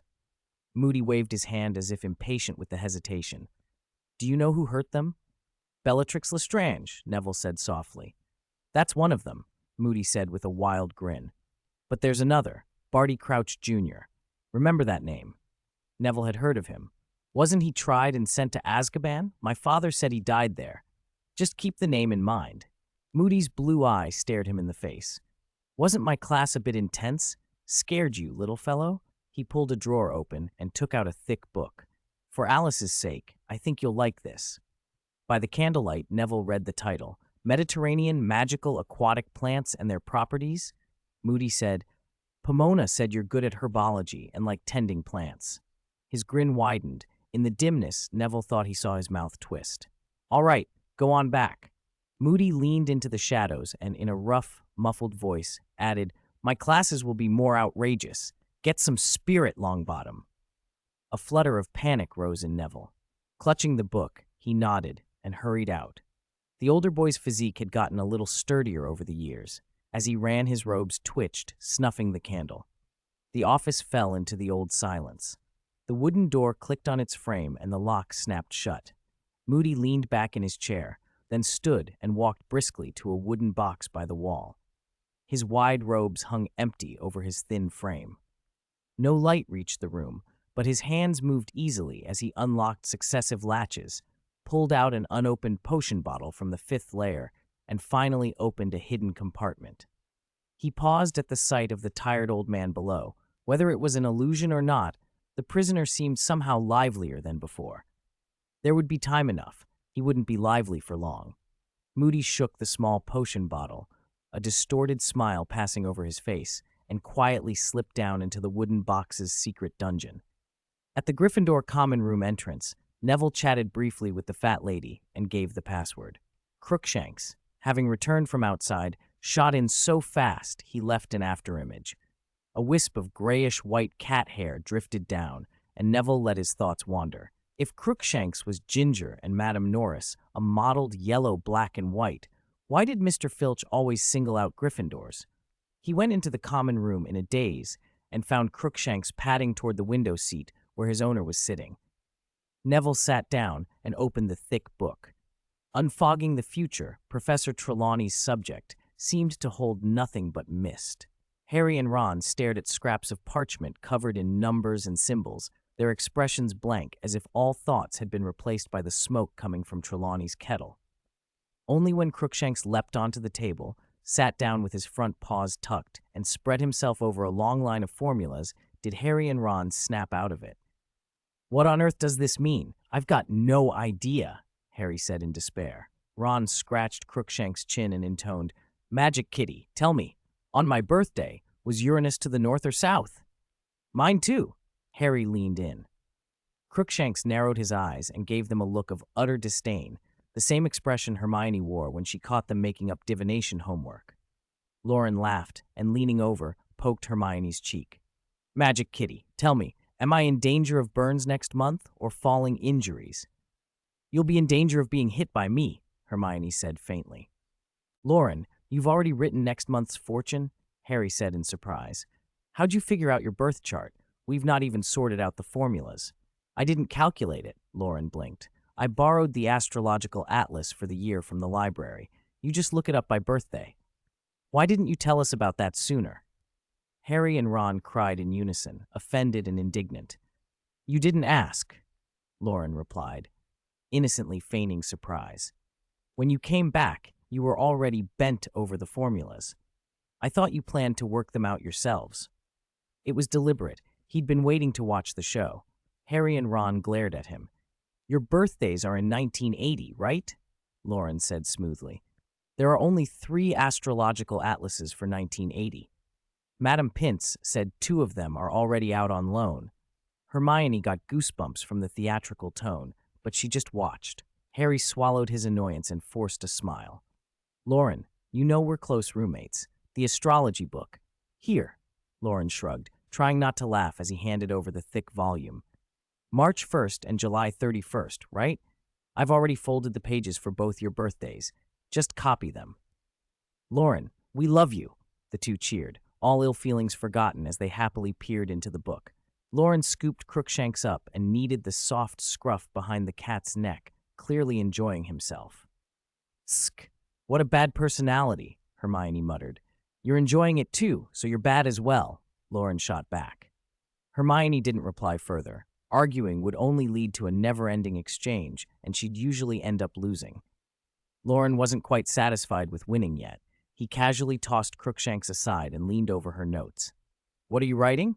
"Oh, writing a letter? You're writing home without telling me," Loren grumbled. "All right, despicable Granger. They'll complain about me if they only get your letter. You're trying to drive a wedge between me and Wendell, my fishing buddy, aren't you?" Hermione's head throbbed from his chatter. She pinched his chattering mouth shut. "It's a letter to Mr. Weasley," she said. Loren blinked. Hermione didn't let him go. She went on, largely to herself. "Winky was taken back to the ministry for questioning by Mr. Diggory, but everyone knows she wasn't the one who cast the dark mark. She should be released soon. Still, Mr. Crouch dismissed her. She's a homeless house elf now, and I'm a bit worried." Loren's lips pressed together as he blinked. Let me go, he thought, but whether Hermione didn't see or chose to ignore him, she continued in a low voice, "I heard a lot of house elves just give up after being expelled. They feel they've failed their masters and feel overwhelming guilt. Ah, don't bite! Tap, tap, tap." In the dim underground corridor, unhurried footsteps broke the long silence. The sound struck the heavy, dark stone and died away. The gloomy basement held a persistent coolness. All of Severus Snape's offices were below ground, the corridor even running beneath the Black Lake. Occasionally, a faint rumbling drifted up, as if the lake's waves rolled overhead. Torches were set at intervals along the walls, Their flames were not bright, but burned without flicker, the wood never seeming to shorten, as if it were merely a vessel for the light. Near the stairs, the flames glowed orange-red and gave off a soft warmth. The deeper one walked, the dimmer and colder the light became. Close to Snape's door, the flames were pale green, an unwelcoming, bleak light. Serpentine reliefs shimmered on the stone, appearing and disappearing. Currented air stirred, skimming the uneven walls with a faint rustle, like the hiss of a coiled snake in a dark corner. Professor Snape, legilimency, occlumency. Harry muttered the list he'd heard from Loren under his breath, feeling uneasy. He paused before the door, an unexpected flicker of timidity rising and the impulse to turn away. He took a deep breath and knocked. "Enter." The word was brief, the voice flat. The office was circular, the ceiling high and domed. It was a roomy space, but dimly lit by 2 or 3 glass-covered lamps that cast only a faint glow. Along the walls were 2 rows of display shelves, hundreds of glass bottles in every size and shape, each containing sticky specimens of animal and plant life suspended in unfamiliar liquids. From the storeroom, a faint reddish light flashed and disappeared as a tall, dark figure stepped out and sat behind the desk. Harry glanced at the storeroom. The reddish glow tugged at his memory, though he couldn't immediately place it. Click. A lamp on the desk lit with a soft sound. Its light was gentle, not harsh, and it fell exactly where it needed to, revealing Severus Snape's cold face in full. Harry stared. The lamp looked surprisingly modern, practically Muggle, not magical. A plastic base, matte rubber coating, 1 button, 1 knob, no visible wires. Across the lampshade, in a familiar looped hand, someone had written, "Merry Christmas, to my most esteemed Severus Snape." Harry blinked. That looked like Loren's handwriting. It definitely looked like Loren's handwriting. "Close the door behind you, Potter," Snape said. Harry, still dazed, obeyed. Only once he sat down at the desk, the pensieve carved with mysterious runes in front of him, did he recover enough presence of mind. Somehow, compared to the pensieve, that lamp fascinated him the most. He found his gaze drifting back to it despite himself. "Stop staring," Snape snapped, every hair on his body exuding disdain. "Potter, you know why you're here." His voice was unruffled, icy. Occlumency is not a flashy magic. It is delicate, demanding intuition and talent. About 2 years ago, Headmaster Dumbledore asked me to give you instruction. I imagine Dumbledore suggested you find a capable teacher long ago. He let the words hang, then sneered. Evidently, you did not take his advice. Harry stayed silent. Let him scold. Harry had come prepared for that. Snape paused, savoring the rebuke. "Shallow, untextured minds only learn by rote. That is why you wasted 2 years and achieved nothing." "Yes," Harry answered levelly. "Show some respect. Say Professor or Sir." "Yes, sir." Snape's eyes narrowed. "Very well. You know that occlumency can prevent mental intrusion, legilimency, the imperious, those sorts of invasions? Do not reduce it to crude fantasies. Muggles talk of mind reading as if minds were open books to be casually read. The human mind is not a ledger. It is a complex, layered thing." He tapped his fingertip against his temple. "Legilimens can, under certain conditions, study another mind and make accurate deductions. The Dark Lord, for instance, very rarely fails to detect falsehood. Only occlumency can hide the contradictions and memories produced by lies. And you, Potter, Dumbledore has no doubt told you, the curse that failed to kill you seems to have left a thread between you and the Dark Lord. That fragile link is a peril. Learn occlumency and protect your foolish, delicate mind before the Dark Lord finds that secret tunnel and turns it into swamp." Harry listened, extracting the useful teaching from under the barbs and committing it to memory. Snape pushed his wand into his greasy hair. The tip rested against his temple and drew out a thin, silvery white mist. The light flowed into the pensieve and coalesced into lines and shapes that were neither gas nor liquid. "I am going to enter your mind." Snape's voice was soft as he pointed his wand at Harry. "Concentrate. Do not slacken. Resist my intrusion with everything you have." Harry's heart beat faster. "Now, prepare," Snapey barked, and the single word, legilimency, cracked through the office. Before Harry could marshal his defenses, an invisible, insubstantial snake seemed to slither into his head. Its scales felt slick with mucus as it probed through his eyes, under his brow, through bone and tissue, burrowing inward into his thoughts. The silvery mist in the pensieve shivered and spread. Memory images gathered into wavering shapes. Fragments surfaced. At 5 years old, watching Dudley riding a bright red bicycle, green with jealousy. At 9, chased up a tree by Fang, too fearful to climb down while the Dursleys laughed on the lawn.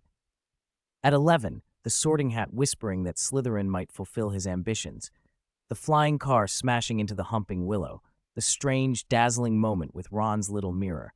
Collapsing at the first encounter with a Dementor. Seeing Cho Chang embrace Cedric in his mind. Harry's eyes widened in sudden panic. He screamed inside his head, "You can't see that! You can't!" Whoosh!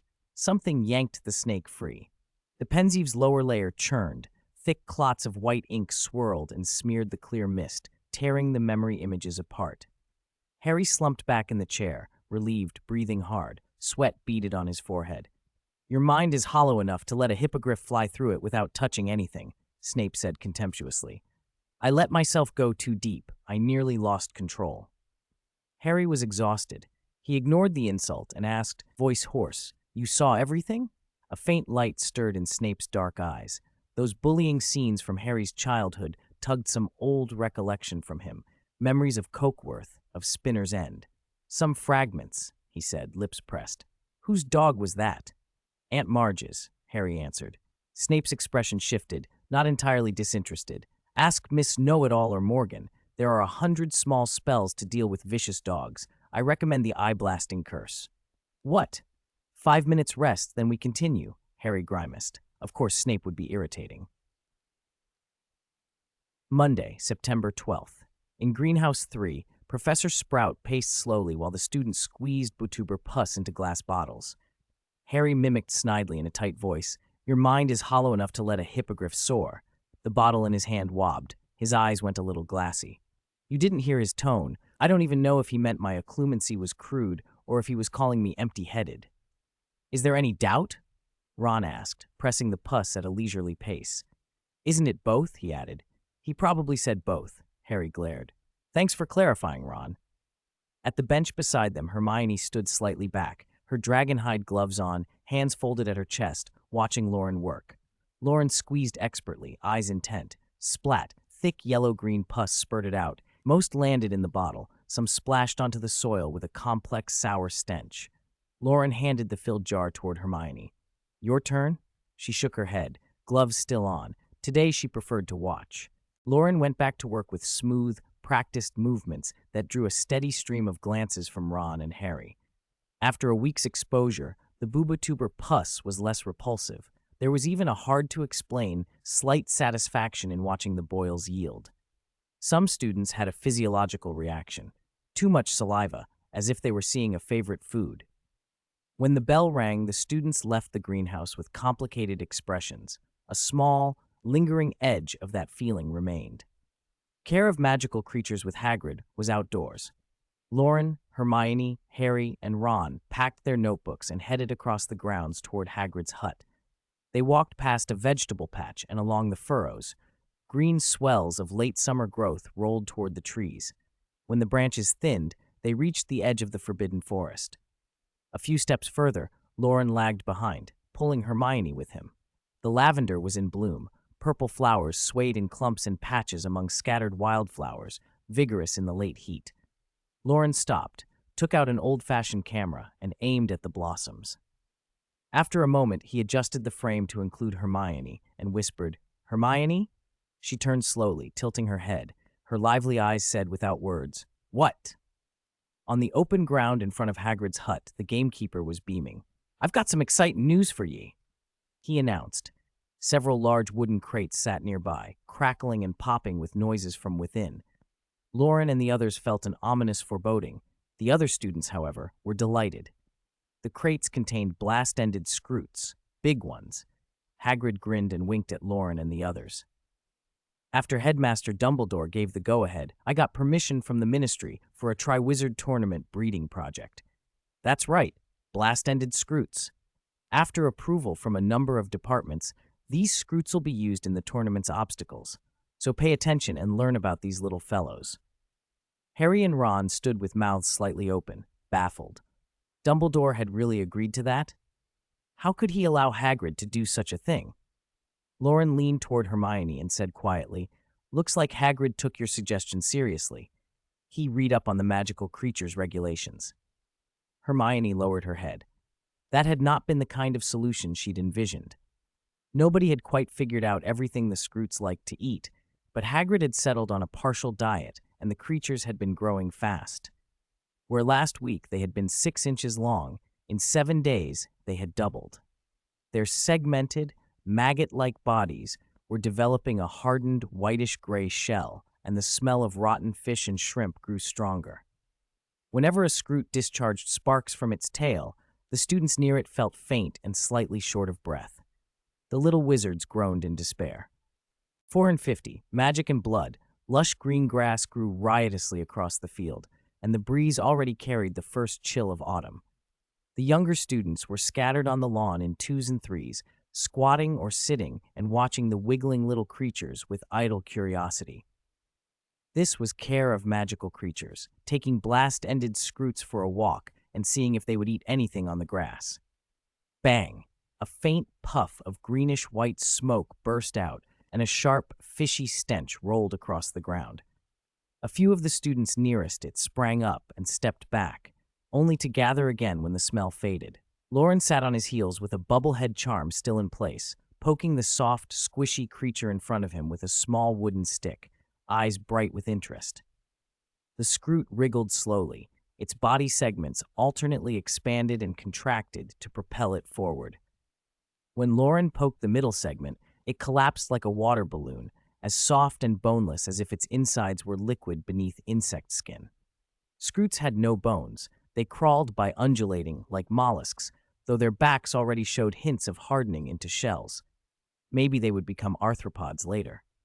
Loren glanced over at Professor Granger, a little way off, still earnestly instructing Hagrid. The 3-meter-tall keeper looked apologetic, while the slim professor carried the air of authority she always did. Poor Hagrid. He lowered his head and went back to watching the new arrivals. When the bell finally rang, the students returned the half-dozen Scroots to Hagrid, most of them looking half dead after a morning of rather extreme experiments, testing how often they could spray, whether they would eat stones, how long they could withstand being spun. What were the students' intentions? Curiosity and observation, mostly, but still, they'd been rough on the creatures. Hermione peered into the crowded wooden box and shivered. "Hagrid, this won't do. Look at their size. In a few months, each one will be too big for that box, and they could easily destroy your cottage." Hagrid shouldered the box and smiled despite himself. "Nah, they won't. Once they get a bit older and learn some manners, I'll teach 'em proper. Aragog was like this when he was small, spittin' webs everywhere. You'll see, they'll settle down." Hermione's expression was one of pressed worry. Harry and Ron were unperturbed, calm enough. Since Dumbledore had approved, they saw no reason to protest. Loren walked with them, the bubblehead charm now gone. "Hagrid, how can a manticore and a firecrab breed and actually produce young?" he asked. Hagrid patted the box. "Well, Loren, I didn't expect it myself at first. Their mother and father didn't look like they'd get on at all, but it happens. Maybe the mum decided it was time to find a mate and took a fancy to the firecrabs I'd put nearby. Love's a strange thing. If both parties agree, I'm only glad to help." "Agree?" Hermione spluttered. "You mean most of the firecrabs get eaten in the process? Is that what you call love?" Hagrid shrugged. "Things like that happen in the forest. Mrs. Mantis eats Mr. Mantis after different species do odd things for the next generation's sake." "You're hopeless, Hagrid." Hermione sighed, exhausted. They followed him into his hut as he lit the stove. The warmth from the fire made the Scroots in the box rustle and wriggle excitedly. Loren pulled up a stool and resumed the conversation. "Completely different types of magical creatures can produce offspring that stably inherit magic from one parent. That's nothing like humans. Even between wizards and muggles, there are odd cases. Squibs can be born." Harry nodded, thinking of his own family. "My mum's a witch, Aunt Petunia isn't. Colin's parents are both muggles, but Colin and Dennis are both wizards." Remembering Harry's 2 admirers, Loren paused, then went on. "Have you noticed? Magical creatures don't seem to have to worry about inheriting magic in the same way." "Sounds like it's about heredity and variation," Hermione said, all her analytical instincts kicking in. Two non-magical parents might produce a magical child, but ordinary animals don't suddenly give birth to magical creatures.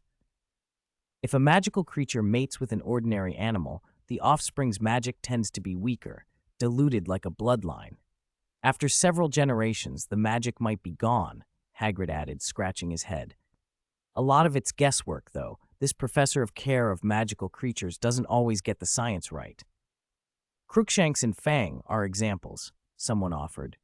They've got magical blood, but are just cleverer than normal animals. They can't cast magic.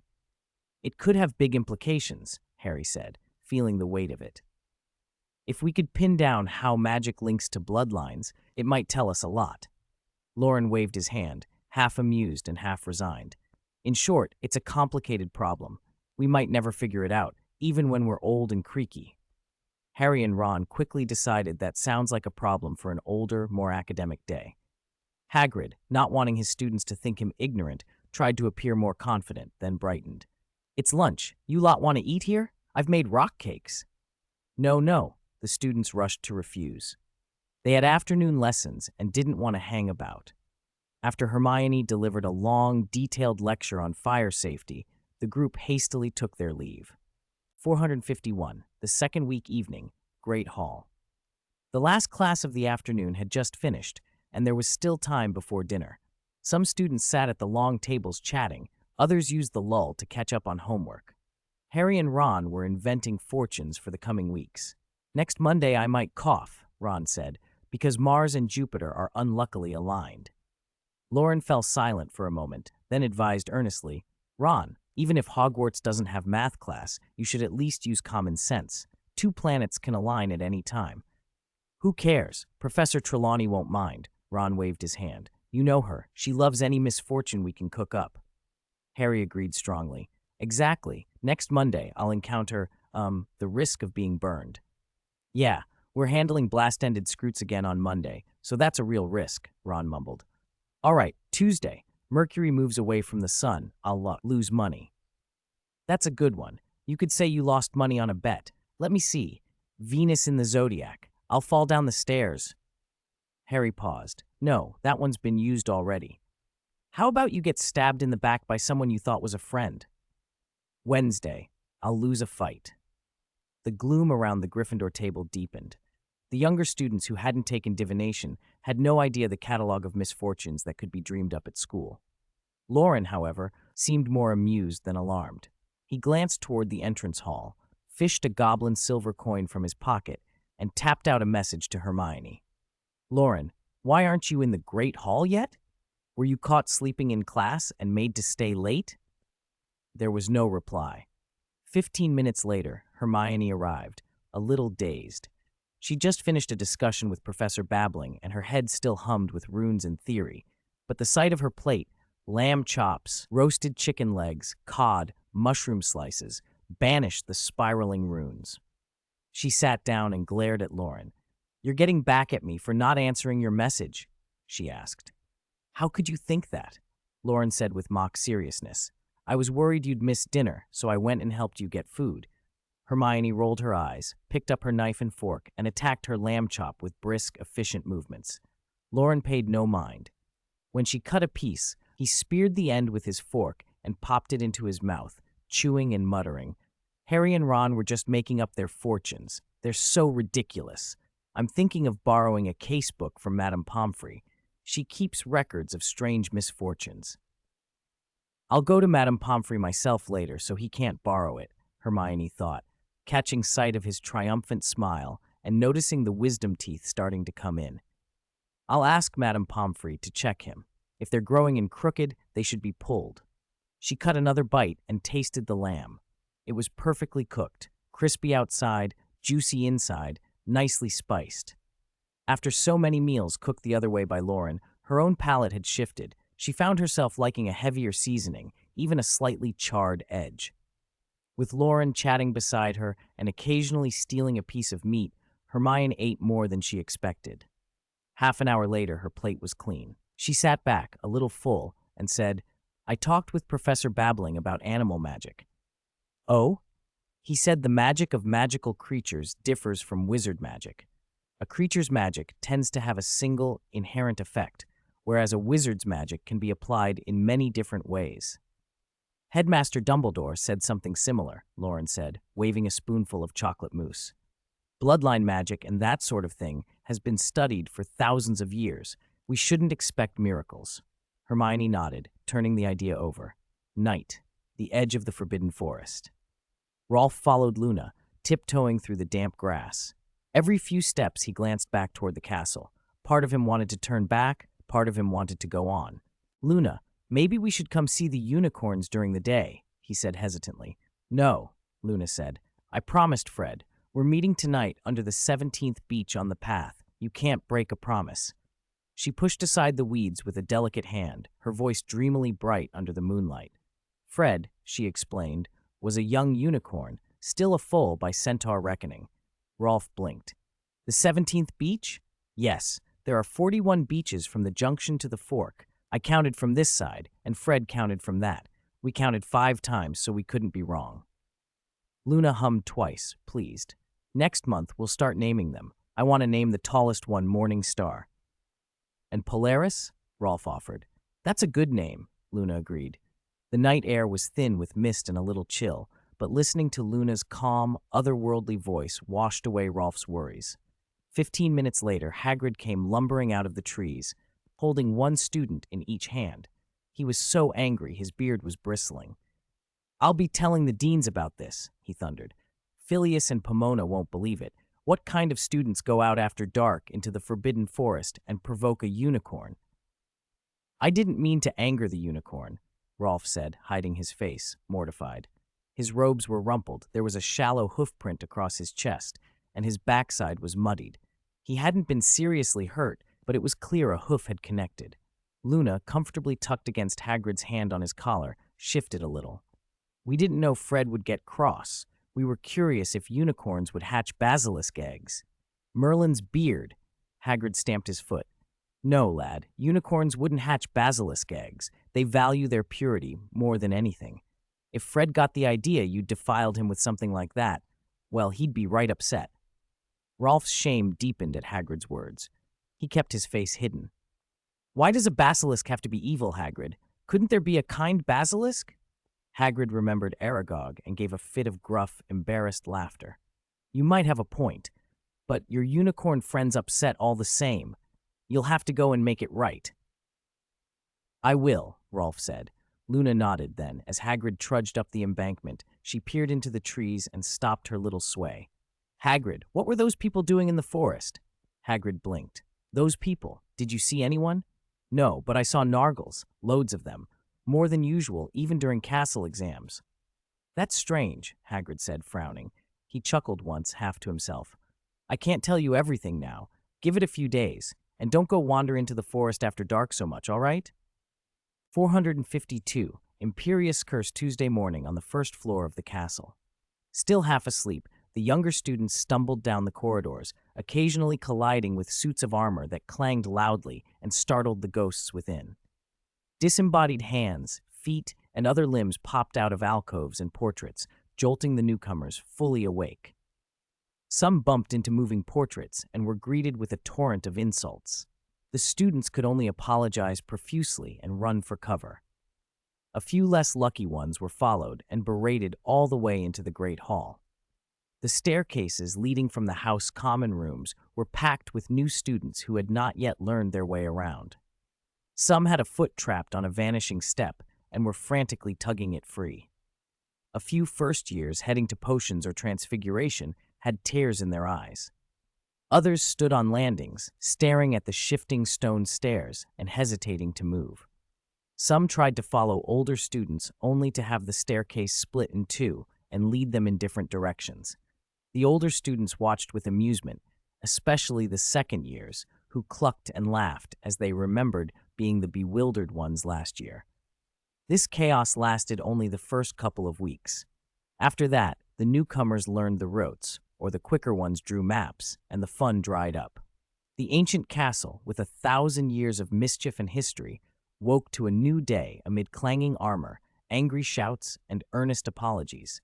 Loren and Hermione came down the spiral staircase together and found Luna and Rolf gathered around the fountain, a cluster of students watching the house point hourglasses with shocked expressions. Justin had an arm slung over Rolf's shoulder. "Never would have guessed, Rolf," he teased, "that you'd take a girl for a midnight stroll, and your date spots the forbidden forest." Ernie Macmillan was practically bouncing. "Quick, tell us what you saw last night and how a professor caught you." Rolf's cheeks flushed. He looked like he wanted to sink through the stone. Luna, as usual, didn't seem to notice the awkwardness. Ravenclaws, who cared a great deal about house points, glanced at her with thinly hidden disapproval. Cho Chang stared hard, then moved off with a few friends. Marietta Edgecomb's sharp complaints trailed behind them. Hermione gently patted Luna's shoulder. "Are you all right, Luna?" "Loren, Hermione, good morning." Luna smiled, serene and unfazed. "It's nice to see you." Hermione wasn't sure whether Luna hadn't noticed the malice or simply didn't care. She still offered the practical advice she'd meant to give. "You lost a lot of points going into the Forbidden Forest, but you can earn them back. Don't worry about Snape. Answer questions in other classes. Participate. You can pick up 5 to 10 points a lesson. Hagrid gives out the most points." "I know. Hagrid's continuing his Blast-Ended Scroot project," Luna said, voice like a bell. "I like Blast-Ended Scroots. They're magical creatures you can't find in books, just like Crumplehorn Snorkax." "Hermione, do you think Hagrid could breed Crumplehorn Snorkax?" Hermione sighed inwardly. She had never believed in Crumplehorn Snorkax. Her expression tightened into patient disbelief. Loren watched them with a small smile.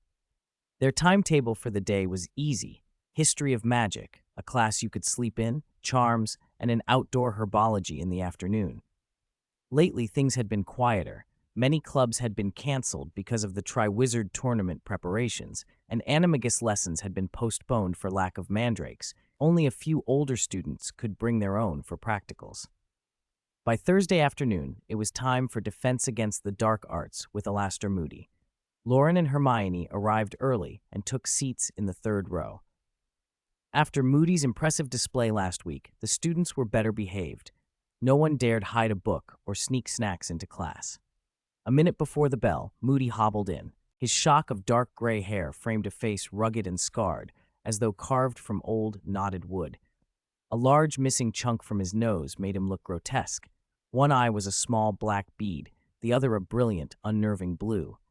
The new eye was known to see through walls, through timber, through bone. Moody set his crutch down, scanned the room, and growled. "As I said last class, for Defense Against the Dark Arts, I don't believe in just theory. You learn to defend by experiencing. For the next lessons, you'll feel what the unforgivable curses are like, starting with Imperio." A collective intake of breath swept the room. The name landed like a cold hand. Dean Thomas tried bravely to ask, "Professor, what do you mean?" Moody's blue eye rolled. When he smiled, it tugged at the scars and the missing nose, making his face even more grotesque. "I'll cast the spell on you, one at a time, so you can experience it and build your resistance to Imperio." Loren and Hermione exchanged a look and said nothing. "But it's illegal, Professor," a student protested. "Using an unforgivable on someone is an offense that can get you sent to Azkaban," another added. Moody waved a hand. Several rows of desks and the students sitting there slid aside, leaving a wide empty space in front of the podium. "I've already cleared it with Professor Dumbledore. He wants you to experience it.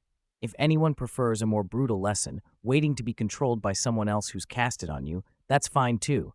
If you can't accept this, you can leave." The murmurs died down. Nobody seriously questioned Dumbledore, and fear kept most feet glued to the floor. Hermione whispered, "How could Dumbledore agree to this?" Loren squeezed her hand. "Don't overthink it. At least Moody's lessons actually teach us something." Moody's smile hardened. "All right. First up, Dean Thomas." Dean went pale. He came forward on trembling legs.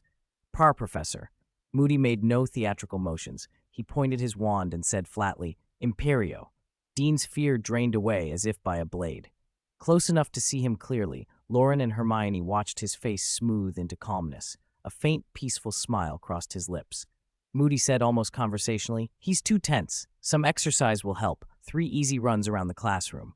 Dean started bouncing off the spot and then ran, singing tunelessly as he went. The sight chilled the others more than it calmed them. Moody flicked his wand and the spell ended.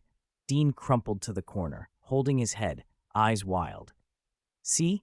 That's Imperio. If I wanted to, I could make him jump until his legs broke, until he died of exhaustion.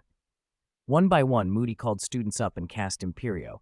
Under its influence, they performed bizarre, sometimes humiliating actions. Lavender Brown scampered and chattered like a squirrel. Neville broke into a sequence of clumsy gymnastic moves. Seamus tried to cram himself into a drawer.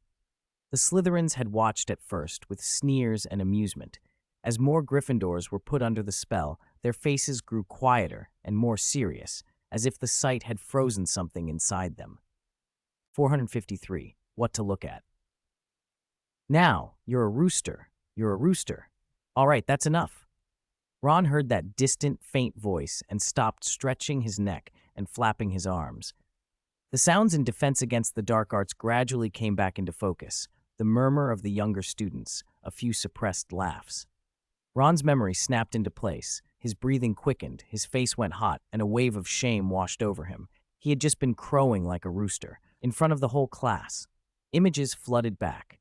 The burrow kept a few roosters, and Ron had spent a lot of time feeding them and watching how they moved. Those observations had helped. His imitation had been terrifyingly accurate, which made him one of the best of the students who'd been asked to mimic animals. That hateful Professor Moody. Why a rooster? The thought churned in his head as the scene of him crowing replayed, making his cheeks burn. He wished he could climb out of the window. Not daring to meet his friend's eyes, and dreading Seamus and Dean's expressions, Ron slunk to the side and crouched down next to Lavender Brown, who had just been pretending to be a squirrel gnawing a pine cone. Ron! Ron! Lavender's voice was a whisper. When Ron looked up, her face was flushed with embarrassment. Your rooster impression was brilliant, she murmured, and your crow was so loud. Ron looked at his shoes, his toes curling against the soles. Moody's voice boomed across the room. Potter, it's your turn.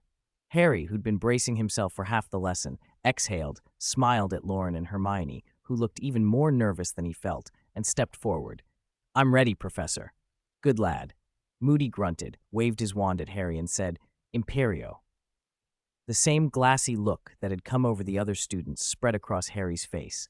His expression softened into something almost content. His eyes went blank, as if recalling a pleasant memory. Moody, casual as ever, gave a single order. Jump onto the table, Potter. Jump onto the table. Loren and Hermione both relaxed. They'd expected Moody to do something worse, but nothing seemed to happen. He was still, for now, running a proper class. Harry stared at the table a long moment, then bent his knees and prepared to jump. Moody's mouth quirked with contempt. The famous chosen one, the boy who lived, no different from any other student. After a longer wind-up than usual, Harry leapt, but only halfway. He stopped mid-jump, as if trying not to jump while jumping. He hit the table hard, knocked it over, and went down with his knees slamming into the floor. Blood darkened his trousers. Moody shot up from his stool, eyes wide with surprise. Look, everyone. Harry resisted. He resisted. He almost beat it. We'll try again, Potter. The rest of you watch closely. Look him in the eyes. That's the key. Very good, Potter. Very good. They won't control you easily. For the next hour, Moody seemed to forget the rest of the class and focused entirely on Harry, making him try the Imperious Curse 4 or 5 more times until Harry could shake it off completely. By the time the bell rang, Harry was limping. Ron helped him out of the classroom and muttered, He talks like we're about to be attacked at any minute. We all know who Harry is, Loren said. For him, being cautious isn't the worst thing. He glanced down at Ron's gait. There was still a twitchy, chicken-like jerk to his step. The Imperious hadn't worn off completely. Hermione looked back at the classroom, then, after making sure Moody wasn't within earshot, whispered, From a Defense Against the Dark Arts perspective, he's actually very competent. Exactly, Harry agreed. Being the first to resist Imperio had cost him a bruised knee, but he felt it was a small price. What classes do we have tomorrow? Charms, History of Magic, Potions. I wish we could skip to the weekend. Unaware of it, the new school year had already fallen into full swing. Sunday, September 18th.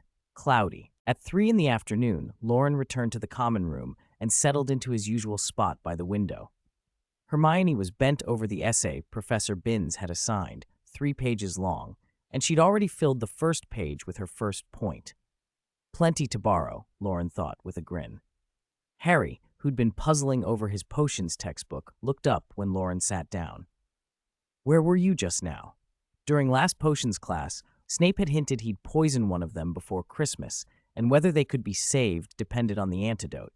After his occlumency practice with Snape the previous day, Harry couldn't stop thinking about it. No matter how he spun it, he felt certain he would be poisoned and desperately needed his friend's help. "I went to see Hagrid." "For what?" "To deliver a lamb." "A lamb?" Hermione froze, quill in hand. She'd been writing for an hour. Her eyes brightened and a tiny smile tugged at her mouth. "What are you looking at?" Loren said, roughly ruffling Hermione's already messy hair. She leaned into him and rubbed her head against his hand, not annoyed at all, then went back to her essay in a good mood. Harry drew his gaze away without comment. "Have you looked into the antidote yet?" he asked. "Not yet. Don't panic, you won't die." Loren glanced at Ron, who was hunched over his Transfiguration homework, jaw set. Harry's homework lay on the table beside him, conspicuously close. "It's your fault I haven't finished mine," Loren teased, twisting a lock of Hermione's hair. "I'll punish you by making you do my homework." "Okay," Hermione said dryly. Loren thought better of it. Hermione's handwriting was nothing like his, and Professor McGonagall wasn't as forgiving as Dumbledore. She'd probably spot the deception immediately. He resigned himself to doing his own work. Herbology, arithmancy, care of magical creatures, and defense against the dark arts had no written assignments. Flitwick had set reading 3 books on summoning charms, which Loren had already finished. That left Transfiguration. Professor McGonagall's Transfiguration homework was excessive. Only 5 people in the whole class could turn a hedgehog into a decent pincushion. He was one of those 5, and yet he still had to copy it out. McGonagall didn't understand flexibility. He muttered as he opened his notebook and began to work. September 19th, Monday. The last class of the afternoon was divination. The burning spices in the hearth gave off a heavy, soporific smell that made everyone drowsy. Professor Trelawney faced her back to the students as usual. Her voice was ethereal, as if coming from a distant cloud, and her posture and tone were all part of the genuine seer performance. Harry stared at the podium, eyes vacant, expression blank. His deskmate Ron was bobbing his head like a chicken, sleeping soundly. His crowing last week and his current pecking were both alarmingly lifelike. Harry wanted to doze off, but dared not. Since Professor Trelawney had started focusing on him, he'd realized his friends could nap without consequence, but if he so much as closed his eyes, the seer's inner eye would lock on him. Sometimes he thought Trelawney must be a true seer when she was asleep, but the graded homework returned last week had shattered that illusion. Both his and Ron's homework had been marked outstanding. It was a complicated feeling. Aside from Lavender and a few others who were listening intently, most of the class was in a daze. Curiously, Loren wasn't sleeping or flipping through other books. He kept checking the time, occasionally pulling out a silver coin to look at it. Class officially ended at 4:30, and at 4 o'clock, Loren couldn't sit still any longer. "Sst! Harry, I'm heading to Hagrid's hut first. Neville will take our textbooks and backpacks back to the common room later. If Professor Trelawney asks, say I had an upset stomach and went to the loo." Harry glanced at Neville, who stared blankly, mouth slightly open. His expression was hard to read. Loren crouched and tiptoed out quietly. He closed the door with exaggerated care so the swing wouldn't creak. The lock clicked shut so softly it was almost inaudible. Professor Trelawney didn't even notice. Lavender, who had been listening, watched Loren go with the same stunned look as Neville. She gaped, nudged Parvati. Parvati nudged Seamus. Seamus nudged Dean. Some eyes that had been listless suddenly shone with an unprecedented, hopeful sparkle. Watching the smoke curl from the hearth, Harry's thoughts wandered. Maybe Loren treated school rules like a joke book. No wonder Hermione, who could recite the rules, got along with him so well. Or perhaps divination itself would change, and Professor Trelawney might start taking attendance before class ended. Harry stayed until the bell, handed his and Ron's books to Neville, and then followed the stream of students downstairs. Seamus and Dean trailed behind, loudly plotting to skip class, full of excitement. Their voices echoed as they went down the stairs. "Did you see that? Loren actually skipped class. Professor Trelawney didn't even notice someone was missing. Nah, she didn't turn around until class ended." Harry and Ron exchanged a look and saw the same eager mischief in each other's eyes. By the time they reached Hagrid's, Loren and Hermione were already tending a roasting lamb. Hermione's forehead shone with a sheen of sweat, not from the roaring fire so much as from hurrying carefully from the castle right after class. Loren had pulled up a small stool by the spit and with an air of amused authority directed Hermione. "You need to pile the coals in an H shape. Front and hind legs are thicker. They need more heat to cook through. Dry the outer skin first, then score it with a knife. When the crust is dry and hard, brush on a layer of oil." "All right, Apprentice Granger, you've been taught the basics. After a little practice, next time you can roast us a dragon." Hermione smiled faintly and turned the spit patiently, never losing her temper at Loren's nonsense. Smooth, uniformly sized stones, transfigured pebbles, had been stacked into a simple roasting pit taller than Fang. A lamb, marinated a day and a night with ginger, onions, celery, peppercorns, beer, and other seasonings, was tied to the spit and filled the air with a mouth-watering scent. Hagrid shuffled out the table and dishes from his hut and chuckled when he saw them. "Loren's back already. I was still teaching the 5th years, and you lot have got a fire going." It smelled amazing. Harry and Ron's mouths watered. Fang ran excited circles around the pit. They didn't finally get to eat until the sky was fully dark. The crispy skinned lamb was laid out on a wooden board. Fat and juices sizzled as they were cut. The aroma of chilies and Sichuan pepper teased their senses like a spell. Harry and Ron, already dazed by the smell, had red-rimmed eyes. They ignored the steam and grabbed the lamb, stuffing hot chops into their mouths and wincing from the heat, but never slowing. By the end, both were too full to move properly, stuffed to the point of discomfort. Fang lay groaning in content, still unwilling to give up the bones.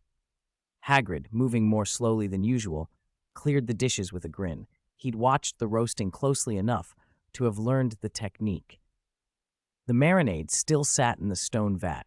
He figured he could go hunt and put more game in it, roast for himself, maybe even use the meat to bribe the forest folk.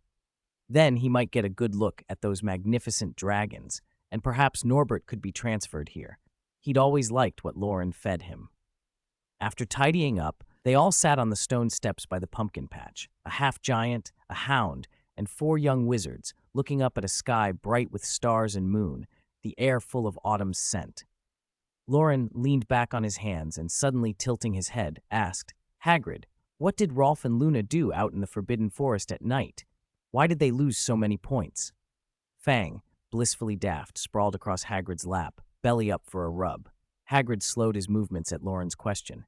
"Oh, them? They went to look for a young unicorn late at night, asking if a unicorn could hatch a basilisk's egg. The unicorn got mad and kicked Rolf over. I'd only just got back from patrolling the forest, and Fang sniffed him out, so I handed him to Phileas." Fang barked twice, as if claiming the credit. Ron burped. "Why'd they lose so many points? I don't remember Fred and George losing that many when they were out in the forest." Hagrid hemmed and hawed, clearly uncomfortable. Harry leaned forward, curiosity stabbing. "Tell us, Hagrid. You can't hide that from us. You just nicked a lamb leg from me." Loren and Hermione leaned in too. Hagrid glanced around and then lowered his voice. "Triwizard Tournament staff are in the Forbidden Forest."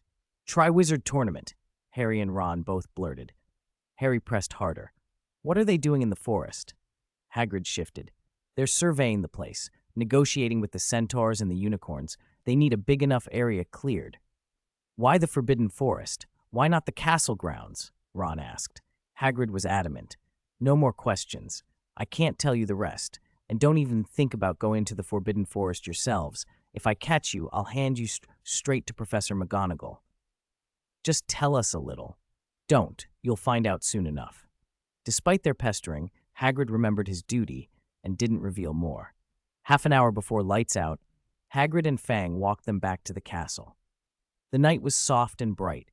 The moon was almost full, and the path shone like a field of white flowers. Loren was cheerful, practically skipping ahead faster than Fang. Hermione, stepping lightly on the moonlit ground, slipped her hand into his to slow him down, and they fell back a little behind the others.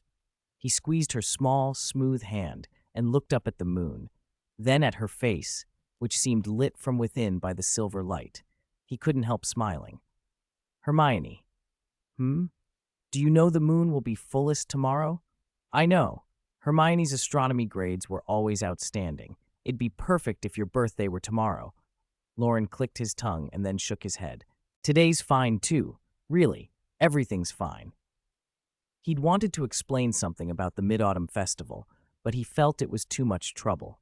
He was too full and too content to say much, so he kept rubbing and playing with her hand, laughing softly to himself. It's almost been a month since term started. Let's write home tomorrow. Okay. Hermione didn't press him about what he'd meant earlier. She listened to his quiet laughter, felt his happiness, and that made her happy too. The day is almost over, Hermione whispered, squeezing his hand. The hand in hers was restless, at times gripping hard enough to hurt. She had to squeeze back to make him stop. Within 5 minutes, though, he would be back to his old ways. Loren scratched at Hermione's palm and stole glances at her face. No matter how he tickled, her expression didn't change, so he moved on to cracking her knuckles, bending her slender, fair fingers back until they popped. Crack! The sound was sharp in the quiet. Hermione? He asked, looking up. What? Not satisfied? She didn't answer immediately. Instead, Hermione grabbed his hand and cracked each of his finger joints in turn, only letting go when 8 of his 10 fingers had popped. Where's my birthday present? She demanded. Oh, right, birthday present. Loren withdrew his hand with a satisfied little stretch, cracking the last 2 fingers himself. It hurt a bit, but felt good all the same. He reached into his pocket and produced a goblin silver coin, offering it to her. Here, happy birthday. Hermione pursed her lips and took it silently. I modified it from your original, she said, fingers already starting to blanch from the grip. It can now mark the location of another silver coin, show the time, and be used as a scrying mirror. It'll warm slightly if it senses malice nearby. This one's for you. Give me yours, and I'll keep it after I finish modifying it. She held the coin steady, staring at Loren with eyes that gleamed faintly. He blinked. What is it? She hesitated a moment, then slipped the coin away. And the other present. Loren blinked innocently. The other present. A flush rose to Hermione's cheeks. The shyness made her put aside all reserve. She asked directly, voice small, Where's the dress? Where's my dress? Don't tell me the outfit you bought at Twilight Tea and Tattings was for you to wear. Oh, Loren smiled, amused. So that's why you weren't curious on the train. You thought I'd bought the dress as a present for you? Wasn't it? Of course not. Hermione's eyes widened, and instinct made her guess something worse. Her voice trembled with hurt, although she knew it was unlikely. You bought the dress for someone else? No. Loren watched her until her wounded look made his chest ache. He put on a mock-serious face and said gravely, Didn't I buy 2 sets? One was for you. So the other was for someone else? She cut in, tears instantly gathering at the corners of her eyes. The grievance she'd been holding in poured out, thin silver tracks running down her cheeks. Who is it? Why didn't you tell me? I was going to wear it tonight. Boo-hoo. The other set is for you, too. What? Surprise broke through her sorrow. Hermione hiccuped and stared at him. Loren chuckled and brushed the tears from her eyes, then wiped her damp nose and pulled her into his arms. I bought 2 dresses. One is for you, and the other is also for you. You? Well, who knew my Hermione would get so impatient and cry before hearing me out? Hermione was half angry, half embarrassed. She grabbed his robe collar, vigorously wiped her nose on it, and muttered, You deliberately tricked me. Loren only chuckled and held her. Don't laugh. Hermione punched his chest. Why did you buy 2 dresses? One I thought you'd like, and one I thought looked good. Is there a difference? Of course, one to please you, and one to please me. Thump. Hermione punched him again. All right. Loren let go and looked into her eyes, his gaze not entirely innocent. It's time for the birthday tradition. What tradition? Mph. She'd only just finished crying. The rush of emotion made her face warm and her lips fuller. The kiss was warm and gentle. Their breaths mingled, and she felt it all the way to her heart. 15 minutes later, Loren escorted Hermione to the foot of the girls' dormitory stairs. The flush in her cheeks lingered, and he couldn't help pinching it. It was still warm and felt wonderful.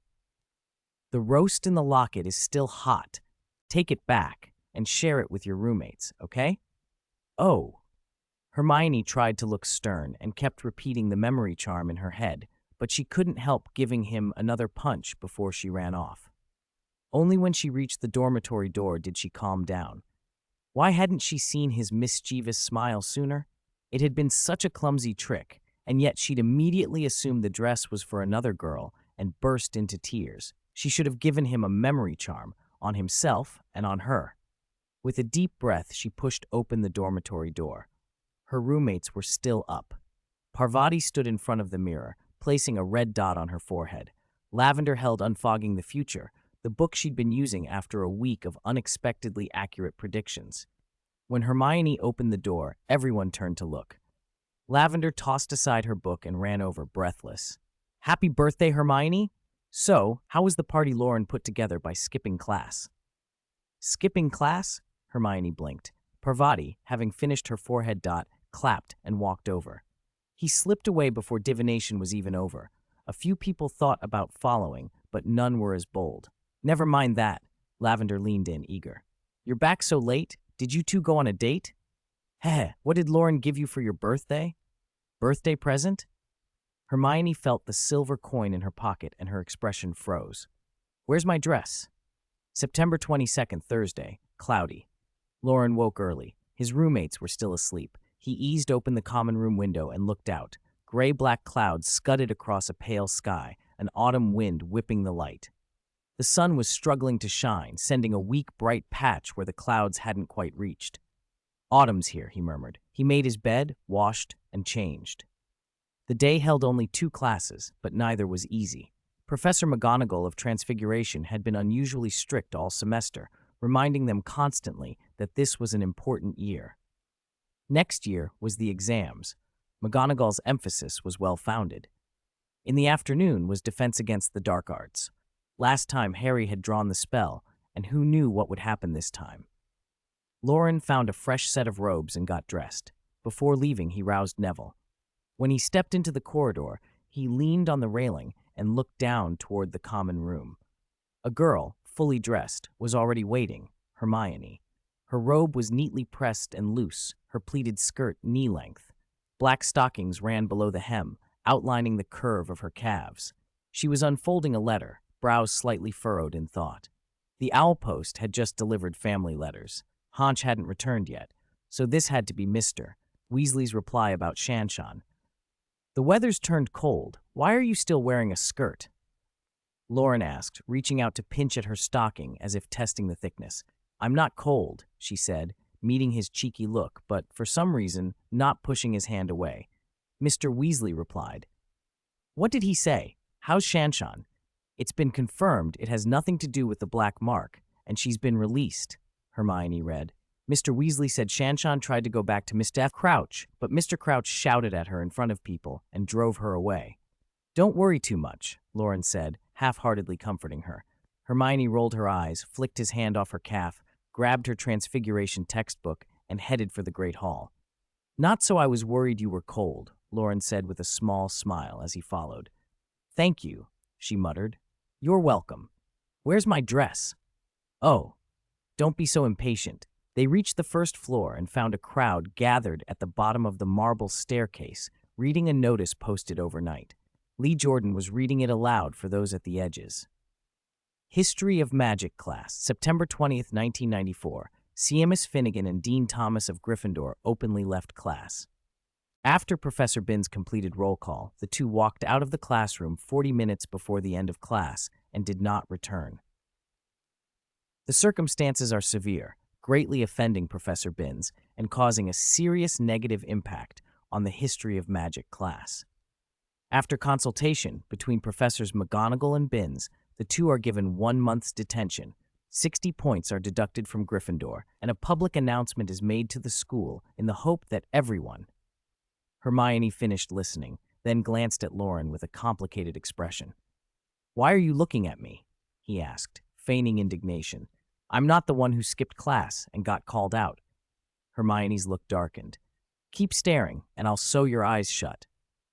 At 2 in the afternoon, Defense Against the Dark Arts began on time. Professor Moody limped in, his magical eye swiveling to take the classroom in. He sat by the podium and didn't call the roll. Last week, some of you experienced the Imperious, his rough voice boomed. A dozen students, I'll say, and if you meet a dark wizard, only Harry Potter lasted a few more minutes. Of course, I'm talking about a dark wizard who recently graduated and whose beard hasn't fully grown yet. The Imperious I used on you was less than 1/10 of its power. A few minutes. Seamus opened his mouth to retort, then shut it, remembering Moody's uncanny ears. Moody's magical eye swept him, and he sneered. Don't underestimate a few minutes. That time might be enough for help to arrive, enough to save your life. Now, let's continue training in resisting the Imperious. Moody slammed his palm on the wooden desk, and a few students jumped. Potter, do you want to try again? You did well last time. Harry, called suddenly, looked flustered. Moody didn't give him time. If not, fine. Next, Loren Morgan. The whole class turned to Loren in the 3rd row. Hermione watched him with concern, despite herself. Okay, Professor, Loren said and rose calmly. He walked into the open space in front of the podium, forcing himself not to stare at Moody's magical eye. This was his first close encounter with Professor Moody since the headmaster's office. Loren smelled faintly of polyjuice potion, a hint of lacewing flies, and strong medicinal alcohol. The trick in the Great Hall, quite talented, Morgan, Moody said, his magical eye stopping its rotation so both of his eyes could focus on Loren. Heard of you before you came to Hogwarts. Quite talented. There are those who think highly of you. To the others in the front row, that was unsurprising. Loren's grades had made him notable to professors and the headmaster. But to Loren, the words carried an extra note. Thank you for the compliment, Professor, he said. Moody nodded, raised his wand, and aimed. Imperio. A strange, thin power slipped into his mind like a haze. It brought a light, pleasant sensation, and despite knowing it was dark magic, it pried away at his defenses, making him relax and his thoughts blur. For a moment, he smelled steaming beef stew with potatoes. Who likes potatoes? Loren wondered, and then a cool, minty clarity rushed in, cutting through the spell. Jump up onto the desk. Moody's command was casual. Loren checked himself. He didn't feel any particular urge to obey, but after a second thought, he went to a desk, crouched, bent his knees, and leapt on. Barking like a dog or clucking like a hen would have been harder to pretend. Jumping on a desk wasn't so bad. Moody watched him and frowned, a strange expression flitting across his face. Is this the level my master values? He seemed to wonder. Control your will. Concentrate. Moody said, then lifted the Imperious. Next, Hermione Granger. 456. Wizards are also afraid of ghosts. Imperio. Walk 1 circle around the classroom. Next, Parvati Patil. Hermione walked a slow circle around the room and returned to her seat. Harry scratched his head. Something felt off. He leaned toward Ron and whispered, Isn't it strange? I could resist the Imperio, but Loren and Hermione, who have better marks, couldn't. Professor Moody's a seasoned auror. We're just students. Of course we can't resist it as well. Ron muttered, dejected. I just don't get why everyone else had to jump on tables and walk in circles, and I had to crow like a rooster. At least you didn't keep scraping your knees. I'd rather jump on tables 10 times and run 10 circuits than that.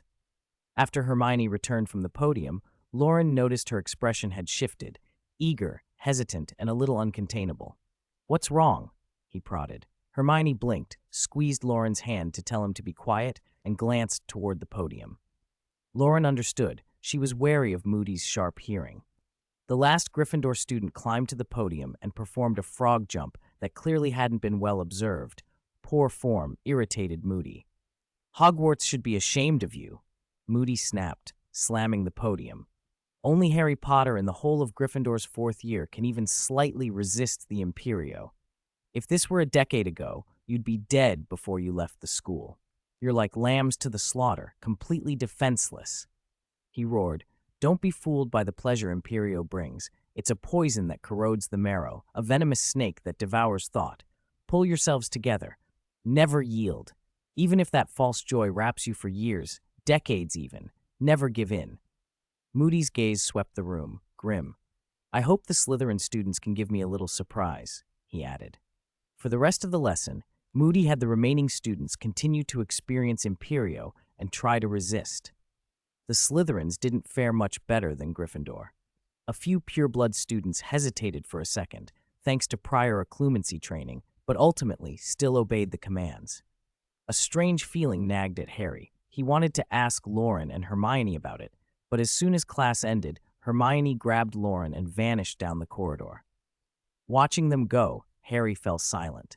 In a quiet corner, Hermione, trying to tamp down her excitement, whispered, "Loren, when I was walking around the classroom, I suddenly cleared my head and completely broke free from Imperio. But I pretended to be controlled and finished the circle." Her breath brushed his face. Loren couldn't help laughing. As expected of Miss Granger. That's brilliant. Occlumency helps. The techniques to resist legilimency and Imperio are similar, and I also know. She straightened her chin with a triumphant smile. You broke free from the Imperio too. Loren blinked. How can you tell? From your eyes. What was in my eyes? She smiled without telling him. I just could tell. Unnoticed by them, students were starting to adjust to the extraordinary Defense Against the Dark Arts lessons, and the first month of term slipped by. With club activities and Quidditch canceled, the students' excess energy found other outlets. Corridors were full of running and chasing, more of them were out after hours, more attempted risky spells, and the hospital wing's register thickened. It was on a divination assignment that Loren made another discovery. Mid-October, a Tuesday afternoon, a group of students crossed the lawns and through the vegetable patch. Fourth-year Gryffindors and Hufflepuffs were returning from herbology, third years from care of magical creatures at Hagrid's. The Boobatuber pus had mostly been squeezed out the week before. Their next task was to fertilize the plants and dig holes for dormancy. Hagrid's blast-ended scroots had grown another segment. Their sticky secretions had dried into shell-like layers. They hardly resembled snails, more like lobsters. Loren handed out hazelnut chocolates he'd found while unpacking his autumn clothes, muggle candies bought over the summer, now near their sell-by date. Luna unwrapped a bar and shoved several whole hazelnuts into her mouth, chomping loudly until her cheeks puffed out. Barton the bowtruckle, matured somewhat but still small, hid in Luna's collar and diligently picked up crumbs, looking like the bowtruckle owned her rather than the other way around. Rolf walked beside them, a little helpless. Delicious, Loren asked. Little squirrels like to eat things like this, Luna said cheerfully. I used to worry that if wizards ate too many hazelnuts, the squirrels wouldn't have enough for winter, but then I stopped thinking that way. Her whimsical comment was met with nothing but familiarity. They were used to Luna. Did you know squirrels hide extras until they grow mold and are inedible, so it's better if other animals eat them? She added. Then squirrels are villains, someone said, grinning. Loren smiled and shoved the remaining chocolates toward Rolf, rubbing his hands on his robe. Have you made up the points you lost last time? Have the unicorns forgiven you? Rolf shook his head with a wry smile. I was the one who offended Fred, and he was still willing to be friendly with Luna. But since Luna said basilisks aren't evil, Fred won't talk to us. Luna put in at just the right moment. Fred isn't mad at me. He's tangled up with a blibbering humdinger. Once he gets rid of it, he'll speak to me again. Loren pictured the scene, an innocent unicorn bewildered by Luna's philosophizing. He clicked his tongue. How long will that take? I don't know. Maybe before Halloween. We've agreed to turn Hagrid's biggest pumpkin into a jack-o'-lantern. That gives us some time. When they reached the entrance hall, the corridor was crowded. A large notice had been posted under the marble staircase, surrounded by excited clusters of students. Tri-Wizard Tournament. Delegations from Beauxbaton, Durmstrang, and Ilvermorny will arrive at 6 p.m. on Friday, October 30th. Afternoon classes will end half an hour early. Students should return textbooks and bags to their dormitories and gather in front of the castle to welcome our guests, then attend the welcoming feast. Friday afternoon. Ron whooped and looked at Harry. Harry's face lit up. It's Professor Snape's potions. You're that pleased to miss half a potions lesson, Harry Potter? A dry voice cut in. Snape appeared, black robes billowing, and gave Harry a look.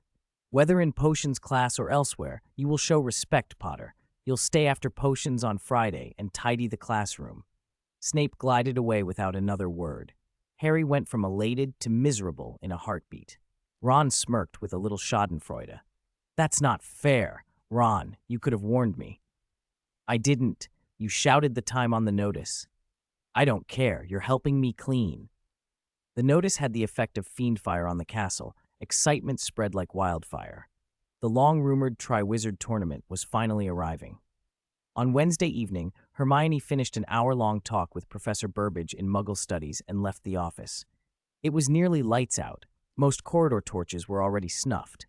Hermione clutched her notebook, still thinking about House Elf Winky and Mr. Crouch. She always had more to say on that topic. The corridor was unnervingly quiet, lit by intermittent candlelight. As she debated whether to cast Lumos, raised voices and apologies drifted from the stairwell around the corner. "Be careful. My face was painted by the poet Bagshot in his lifetime." "Sorry, sir. Winky will be careful." The voice tugged at Hermione's curiosity. She tiptoed toward the stairs. The Gryffindor common room was nearly dark. Only 2 or 3 blue flames cast a faint, cold light. A ring of students sat around the foot of the staircase leading to the dormitories, eyes wide with a mixture of curiosity and fear. George and Fred perched on the steps, speaking in low, dramatic tones. Hundreds of years ago, before the Triwizard Tournament was stopped, every 5 years, it would take the lives of the 3 most outstanding students from the schools. "Do you know why, even with so many deaths, we never see their ghosts?" Before anyone could answer, George dropped his voice. "Because their souls and bodies were sacrificed to the tournament. They became fuel for the flames, forever tormented by fire until nothing remained." Every listener shivered. A chill crept through the common room. Some students on the edges felt breath at the back of their necks, as if something stood inches behind them, but when they turned, nothing was there. A thin, distant voice reached them. "My head? Where's my head? Have you seen my head?" It rose to a shrill, pleading cry. "Lend me your head!" With a metallic clang, a floating head bathed in cold blue light dropped from the ceiling and landed among them, its eerie eyes fixed on the students. "Ah!" Lavender Brown screamed. Panic erupted. Students scrambled. The common room became chaotic. George and Fred stared, stunned. Their attempt at scaring their rivals had gone far beyond their plans. "But it's effective, isn't it?" George muttered, oddly pleased. Fred looked up at the nearly detached head, nearly headless Nick, as admiration mingled with fright. The head hung by a thin strip of flesh and still refused to fully detach. Finally, the female prefect Angelina and a male prefect lit the oil lamps. When the light returned, the students sank into corners, smoothing robes and trying to steady their breathing. "Merlin's beard," Ron patted his chest, still shaken. "I'm not even frightened of Lord Voldemort, but Nick had me." "Who wouldn't be scared if a head suddenly fell from the ceiling?" Harry admitted. "Right, Loren." Loren raised an eyebrow. "Really? I thought wizards all knew about ghosts and weren't afraid of spirits." That earned him looks from Harry and Ron. Before they could react, Hermione dashed over, breathless. "You have to come with me. Something bizarre has happened." The castle was fairly quiet at night, but the little wizard's hushed footsteps and murmured talk cut through the stillness as they hurried out of the portrait hole under Miss Granger's lead. They went down the stairs, didn't stop in the entrance hall, and continued down a stone staircase into a wide corridor below. Torches lit the way, and pleasant paintings, mostly of food, lined the walls. "This must be the way to the kitchens. Loren and Dobby both mentioned it," Harry said, looking around with curiosity. "What could be weirder than nearly headless Nick asking to borrow our heads?" "Nearly headless Nick wanted to lend you his head," Loren, being held back by Miss Granger, called over at the perfect moment. "Stop joking." Hermione tugged his sleeve, and they stopped in front of a large portrait of a silver bowl of fruit. The big green pear in the painting giggled, bent forward where Hermione tickled it, and turned into a curved doorknob. The portrait swung open, and they went into Hogwarts' kitchen. It was a large room with a high ceiling, not unlike the Great Hall in layout. 4 long wooden tables lined the floor. Copper pots and basins shone stacked on shelves, and a faint warmth still glowed in the brick hearth. Before they could take it all in, two small figures rushed up squealing. "Mr. Morgan! Harry Potter, sir! Harry Potter!" They both shouted at once, as if competing. The house elf, who had been running ahead, suddenly collided with Harry's stomach and hugged him so hard Harry could barely breathe. "Ugh!" Harry gasped, the air driven from his lungs. Loren winced as though he felt the pain, but Wheat stopped a couple of paces away and bowed respectfully, sparing Loren the same treatment. Dobby had buried his head against Harry's midriff and was shrieking, "Dobby has been waiting and waiting to see Harry Potter, sir, and now Harry Potter has come to see him himself, sir." "You, Dobby, let go of me first," Harry managed. Dobby released him, took a step back, and looked up with a huge, tear-bright smile. His bat-like ears and long nose twitched happily. It was only then that the others noticed their clothes. Apart from a tea towel with the Hogwarts crest, they looked nothing like the other kitchen elves. Dobby wore a teapot cozy on his head covered with colorful badges, a horseshoe-patterned tie across his chest, something like children's football shorts, and two mismatched socks. Wheat's outfit had been improved since Loren last saw him. His felt hat was replaced by a black one, his shabby scarf gone, and a black vest with white stripes made him look like a noble house butler. If one didn't look down and notice he was still barefoot, toes twitching. Noticing Loren's stare, Wheat's smile slipped. He lowered his head and said quietly, "Miss Granger gave me the clothes. She said you would like me dressed this way, sir." Loren looked at Hermione in surprise. He hadn't known. "Sometimes I consult him about house elves," Hermione said, raising an eyebrow. "If I mention your name, he's more cooperative. I also told him to wear shoes and socks, but he didn't listen." Wheat's head dropped lower. In a voice barely audible, he mumbled, "Socks, given by Sir, Wheat cannot." Loren smiled gently. "It's all right, Wheat, wear whatever you like. You look good either way. And besides the gifts I gave you and the things Miss Granger gave you, what would you like for yourself?" Wheat's ears twitched, and he slowly lifted his head to meet Loren's friendly black eyes. His voice trembled, but he found the courage to answer, "I don't know, sir. I like what you gave me. Wheat likes the gifts from Sir." Hermione took a breath as if she wanted to lecture him about independence all over again. Loren only smiled and didn't press. He turned to Hermione. "What's the strange thing you wanted to show us?" "I know, Winky." Dobby burst in triumphantly while explaining to Harry about the socks. "Winky? She's here too?" Harry asked. "Yes, sir." "Yes." Dobby grabbed Harry's hand and pulled him between the long tables toward the inner kitchen. The house elves they passed all smiled, bowed, and curtsied. Most were wrapped only in tea towels printed with the Hogwarts crest, like robes. Miss Granger took the moment to explain. "I met Winky on my way back to the common room. She was polishing Sir Cadogan's frame, but covered her face and ran when she saw me." "Oh, yes. Professor Dumbledore said guests are coming to the castle and told us to do a thorough clean," Dobby said, stopping in front of the hearth. "Winky is right there. Look." A thin house elf sat on a stool by the fire, in a neat little dress and short jacket with a tiny blue hat, 2 holes cut for her ears. The jacket was splattered with soup stains and part of her dress was badly scorched. She was so thin she looked almost alarmingly frail, skin stretched over bone. Hermione gave a flash of pity. Winky had been thin at the Quidditch World Cup, but not this emaciated. She greeted her gently. "Hello, Winky." Winky looked up. Her lips trembled, and tears flowed from her large brown eyes. She burst into loud sobs. "Don't, Winky, don't cry." Hermione fluttered, helpless at offering comfort. Wheat and Dobby seemed used to this. Wheat looked at Loren and calmly asked, "Sir, would you like a cup of hot milk?" Loren nodded, and Wheat scampered off cheerfully. Dobby's eyes widened in regret. Why hadn't he thought to offer Harry something to drink? Wheat returned with a silver tray holding a steaming pot of milk, several cups, and a large plate of biscuits. Loren, Harry, and Ron sat down nearby. Hermione tried to soothe Winky by asking questions, but the house elf continued to weep and hardly answered. "Did anyone at the ministry mistreat you, Winky?" Hermione asked. "How's the work here at Hogwarts?" "How long have you been here, Winky?" "A week, madam," Dobby interjected. Dobby took her to see Mr. Dumbledore. "You know, madam, it's very hard for an expelled house elf to find a new job. Very, very hard." At this, Winky's wails grew louder. Snot slopped onto her chest with a pathetic splat. Ron, who had been happily munching a biscuit, slowed and sighed deeply. Loren pulled Hermione down onto a seat and patted her shoulder. "How did you meet Winky, Dobby? Tell us what happened." "Yes, sir," Dobby grinned, showing many yellowed teeth. "It starts with Dobby's holiday last month. Dobby is a free house elf. Professor Dumbledore pays Dobby wages, but Dobby has holidays." The other kitchen elves, who had been watching, scurried away when Dobby announced this, casting looks of disgust as if he had said something improper. Only Hermione watched him with admiration.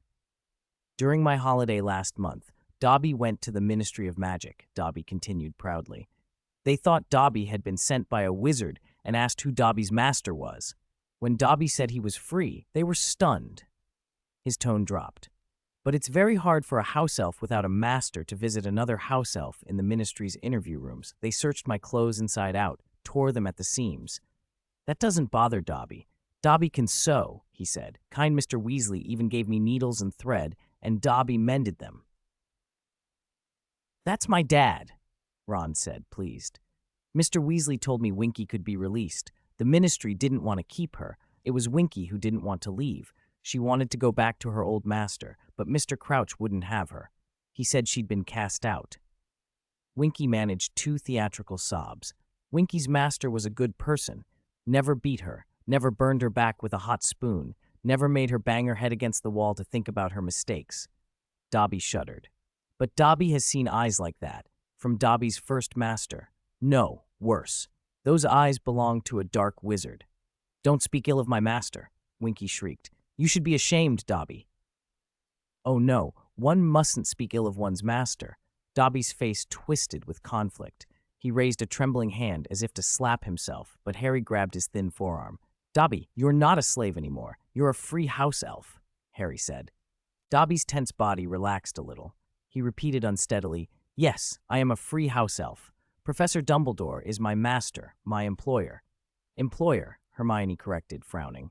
"Professor Dumbledore doesn't demand silence or servitude. He said we may do as we wish. You can even call him a silly old fool if you like, huh?" Dobby coughed a little laugh. His uneasy tone softened. "But Dobby likes Professor Dumbledore and is proud to keep his secrets." Loren smiled. "You all know what happened next. Where can a homeless house elf go? Dobby had an idea and brought Winky to Hogwarts so she wouldn't have to see her old master again." Winky threw herself from the stool onto the flagstones, pounding the floor with tiny fists and howling. "My poor Mr. Crouch, what will he do without Winky? I have served the Crouch family since I was born. Before me it was my mother, before her my grandmother. Oh, the shame!" A gentle voice rang out unhurriedly. Winky's crying faltered. She sniffed twice and tried to compose herself as she looked at Loren. He finished his milk, set the cup on the tray, and said casually, "I'll make a bargain with you. For the next few months, whatever Dobby gets, you get the same. If he's paid wages, you'll be paid. If he takes a holiday to go shopping, you'll take a holiday to go shopping. If you agree, I promise you'll see Mr. Crouch again before Christmas." Hermione's eyes lit up. Winky froze, tear-streaked and disbelieving. The idea of receiving wages and not feeling ashamed clashed violently in her head with her longing for her master. In the end, her desire to return won out. Really," she stammered. "I can sign a contract with you, or an unbreakable vow," Loren offered lightly. No, Winky protested, shaking her head frantically. "Winky is not worthy to sign a contract or make a vow with Mr. Morgan. Loren Morgan is someone Winky and Dobby respect, a noble wizard of Hogwarts, and my master. I trust you, Mr. Morgan. It's simply this," Loren said. "I don't care if you beg Professor Dumbledore or Professor McGonagall, plead for charity, or ask politely, but you must receive at least as much as Dobby each month. If I find Dobby bought new clothes and new socks, and you didn't, then you can only dream of seeing your master." He added lightly, "And if I see your dress dirty again, that'll void the agreement too." Winky fell silent, tears spilling down onto her filthy dress. Harry and Ron exchanged looks. They both felt the same thing. The way Winky had been ashamed of wages and clung to her old status made her the kind of person who kept others down. It sounded like coercion and blackmail. Dobby watched with excitement and relieved sympathy. As they left, other house elves swarmed to see them off, stuffing their hands with cream cakes and pies. Dobby edged toward Harry. Harry Potter, can Dobby come see you sometime, sir? Of course. Dobby's face broke into a wide smile. Winky glanced at Loren, tempted but frightened of what becoming like Dobby, taking wages and holidays, would mean among her fellow elves. Loren grinned and cocked his small felt hat. Come find me Friday evening. I'll have something else for you to do. Winky adjusted her hat, beamed, and nodded heavily. By the time they climbed the stairs again, it was lights out. Filch's office on the first floor was dark. He must be out on patrol with Mrs. Norris. The four of them were no longer the nervous first years they had once been. Seasoned night roamers, they took their time walking back. Loren, how will you let her see Crouch? Harry asked around a mouthful of pie. Because of the Triwizard Tournament, Ron said, raising a cream cake. 4 schools from abroad will be here. Mr. Crouch, as head of the Department of International Magical Cooperation, will be on the organizing committee. He bit into his cake. Why do you want Winky to learn from Dobby anyway? Hermione looked at Loren. From her conversations with Professor Burbage over the past year, and from the conditions Loren had proposed, she had a guess. Loren's voice was very soft in the empty corridor. Because freedom and desire are tempting, the fallen apple. Once you taste them, you can't stop. In the following days, the castle was thoroughly cleaned. Suits of armor were polished so they no longer creaked, and portraits were scrubbed and restored. The youngest paintings in Hogwarts corridors were decades old, grimy and dull. Each night, the house elves dipped soft blades of grass in portrait cleaning potion and carefully scraped away layers of grease. The characters in the frames were not pleased, shrinking into their canvases, muttering as patches of pink, tender paint were revealed. Just polish my armor and lance, Sir Cadogan yelled. By late October, a cold wind had arrived, and mornings became the hardest time of day for the little wizards. On a Friday, they woke to find the Great Hall decorated overnight. 4 huge banners draped the walls. A golden lion on red silk, a black badger on yellow silk, a bronze eagle on blue silk, and a silver serpent on green. The sight of the Hogwarts house crests instantly woke them. An excited conversation exploded. Talk of the other schools and the Triwizard Tournament. Remember my relative who went to Ilvermorny? It used to be very closed off, but with so many muggles in America, pure-blood families mixed in fast, someone said. Durmstrang teaches the dark arts, apparently more extreme than Professor Moody's, another said. It's said Beauxbatons has far more girls than boys, and all very beautiful, came a reply. Professor McGonagall still refused to say how the champions would be chosen, George grumbled. She just told me to shut up and focus on transfiguring my raccoon. You haven't given up, have you? Do you know the death rate for champions could be higher than Hagrid's blast-ended Scroot? Angelina yawned. She had been fretting for ages about running the team without Wood. The Quidditch matches were cancelled, and she was miserable. Harry spooned a large mouthful of scrambled eggs and felt oddly gloomy. Loren and Hermione ate in silence. Ron, bursting with things to say, finally blurted out, How will those 3 schools get here? By broom or apparition? They won't apparate inside Hogwarts, Harry said. Maybe by carriage? I once rode the night bus. Loren and Hermione bowed their heads over breakfast, clearly not volunteering to be drafted into organizing anything. They'd watch the fun, just watch. 4:58, the competition begins. The sky had already dimmed, night was falling, and a pale, translucent moon hung above the forbidden forest. The black lake lay like a mirror. A breeze rippled its surface in widening circles. Moisture hung in the cold air, carrying the clean scent of earth and grass. Dumbledore stood on the shore with his hands tucked into his beard and a faint smile on his lips, an image of gentle courtesy that made anyone watching remark on his kindly manner.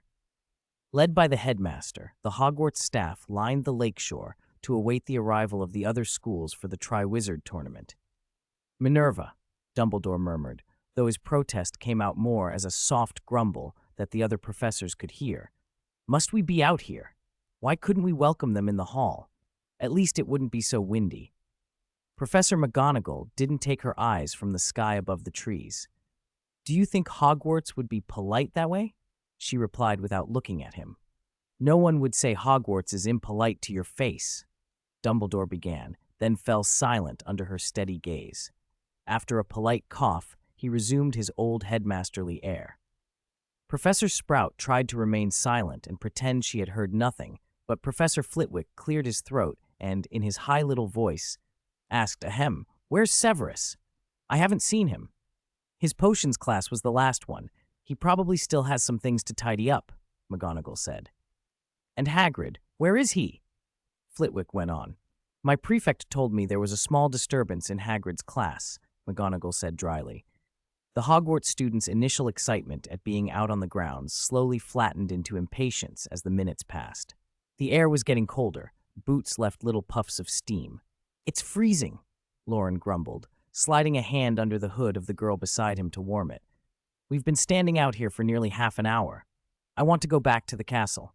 Hermione sighed and leaned back against Loren to ease her aching calves. "They're here! Look!" A sixth-year student suddenly shouted, pointing toward the sky above the forbidden forest. All eyes followed his finger to a small black dot racing across the deepening blue overhead. As it grew larger, the students began to cheer. "Is it a dragon? Don't be daft. It's a carriage." 12 silver-maned horses beat wide wings across the sky, blotting out a patch of stars. Their bodies were huge, larger than a hippogriff, almost elephantine, and they dragged a pink and blue carriage between them. With a thunder of hooves, the carriage landed on the lawn. Its square body was lavishly carved with silver vines and animals whose eyes caught the lantern light. The carriage door bore an emblem of 2 golden wands crossed, 3 bright stars bursting from their tips. The door swung open and a shining black high-heeled shoe appeared in the gloom. Seamus gaped. "Blimey, she's huge." Where the shoe touched the ground, a woman in black velvet towered up. She was surprisingly handsome for someone so tall. Olive skin, dark, intelligent eyes, and a sharp, upturned nose. "Madame Maxime," Dumbledore said, beaming. He stepped forward, took her thick hand, ringed with expensive opals, and kissed the back of it. "Welcome to Hogwarts." The sight was so outlandish that a collective shiver ran through the gathered students. "I hope you have been well, Dumbledore," Madame Maxime said in a low voice. "Very well, thank you," he answered warmly. "These are my students." A dozen or so Beauxbatons students alighted from behind the carriage, looking no older than 18 or 19 in silks and cloaks, shivering slightly in the cold. They craned their necks to gaze at the ancient castle, their faces full of awe. "Karkaroff," Madame Maxime asked, "and Fontana, have they arrived?" "They will be here any moment," Dumbledore replied. "Would you like to wait here to greet them, or come inside and warm up?" "I'd rather warm up. And the horses. Our care of magical creatures professor will be very happy to look after them," Dumbledore assured her. Harry and Ron, who had pushed their way forward, caught only the last of the sentence. They stared at the silver-maned horses, actually thestrals, huge and strange, and their eyes went wide. "Horses?" Ron whispered. "Where's Hagrid?" Loren and Hermione turned at the sound of their names and shifted to make room. "Those are Beauxbatons thestrals, and that's Madame Maxime," Loren explained. "Hagrid's inside looking after blast-ended Scroots. You haven't missed anything." He sounded comforting enough that Harry and Ron, satisfied, squeezed to the front to watch. The Beauxbatons party was led into the castle by Professor McGonagall, and for a space the lake fell quiet again. The thestrals stamped and snorted. The students pulled their cloaks tighter. Then Hermione frowned. "Do you hear that?" A deep, suppressed rumble began beneath them, like something moving through the ground. The sound came from the Black Lake, shuddering the surface into concentric waves that grew into splashes. A whirlpool opened up, and a black mast rose. From the center of the churning water, a large iron ship emerged, its hull streaked with old black stains, portholes glowing with a ghostly light like watching eyes. As the anchor dropped and a gangway uncoiled, a tall, thin man with white-cropped hair and a small goatee stepped ashore. "Dumbledore, my old friend, how are you?" he called. Karkaroff's voice was sharp, with an oddly pleasant lilt. Up close, his smile never reached his eyes, which looked cool and indifferent. "It's good to be here," he called, then was cut off by a series of horn blasts from the distant hills. A plain, bright yellow vehicle rolled over the ridge. It had the heavy front of an off-road truck and the square body of a bus, with a sign over the driver's window in bold letters, "School Bus." The bus rumbled across broken ground, through woods and across ridges, and yet it struck nothing. The branches and stones slid aside as it passed, and when a slow old oak failed to move, the bus simply shimmered and went right through. Agilbert Fontana stepped down from the doorway of the bus in a black trench coat, a golden Gordian knot tied at his chest. He bowed toward Dumbledore. "Headmaster Dumbledore, good to see you."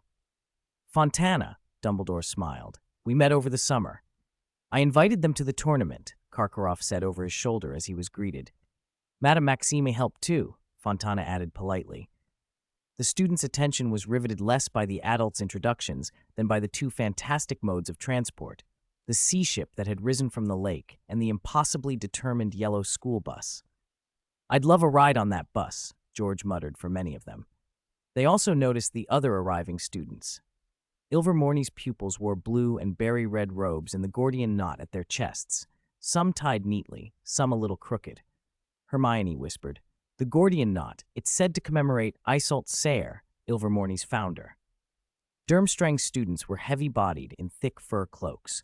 When Victor Krum stepped out, hooked nose and heavy brows, Harry and Ron both drew in breath.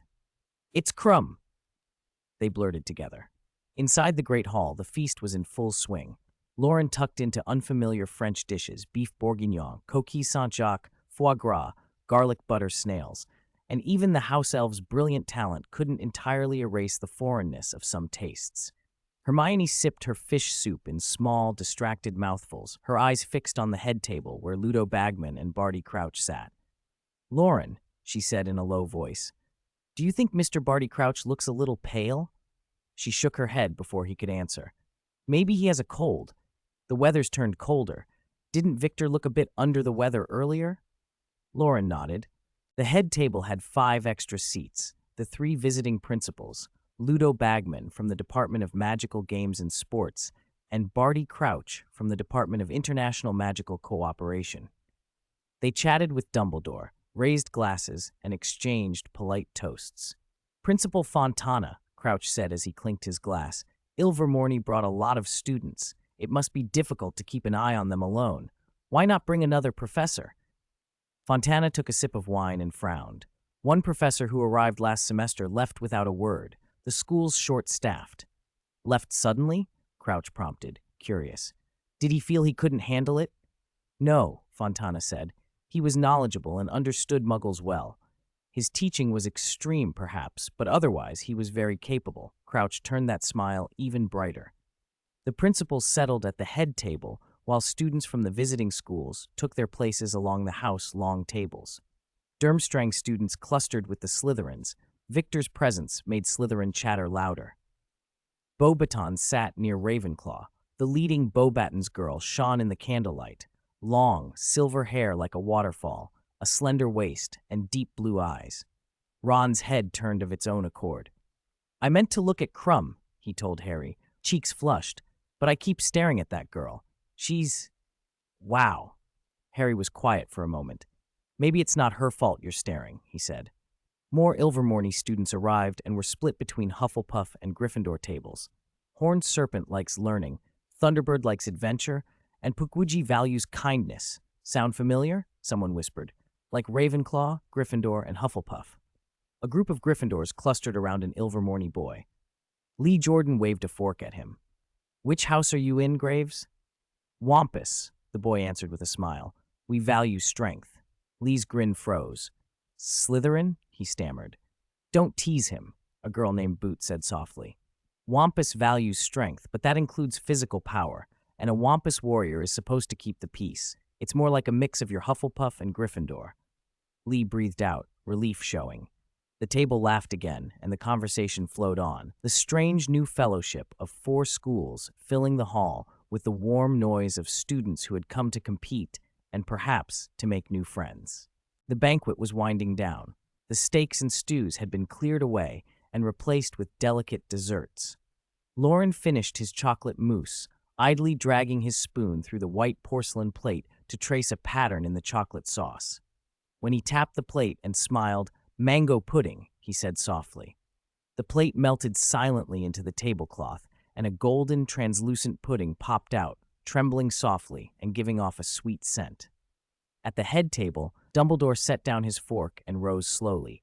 excitement mixed with nerves throughout the great hall.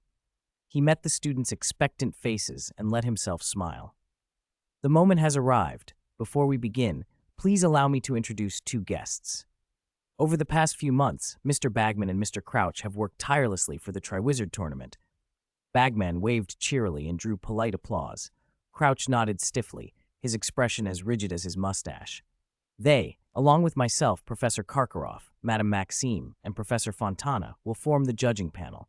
Mr. Filch, please bring up the box. Only then did the students notice that the caretaker had traded his usual rumpled clothes for a respectable suit. His hair had been brushed, though his scowl remained. Filch set a wooden box inlaid with jewels on the table.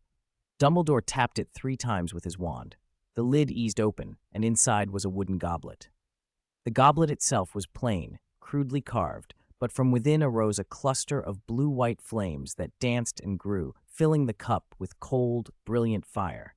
Every student who wishes to compete for champion, write your name and school on a piece of parchment and throw it into this goblet, Dumbledore announced.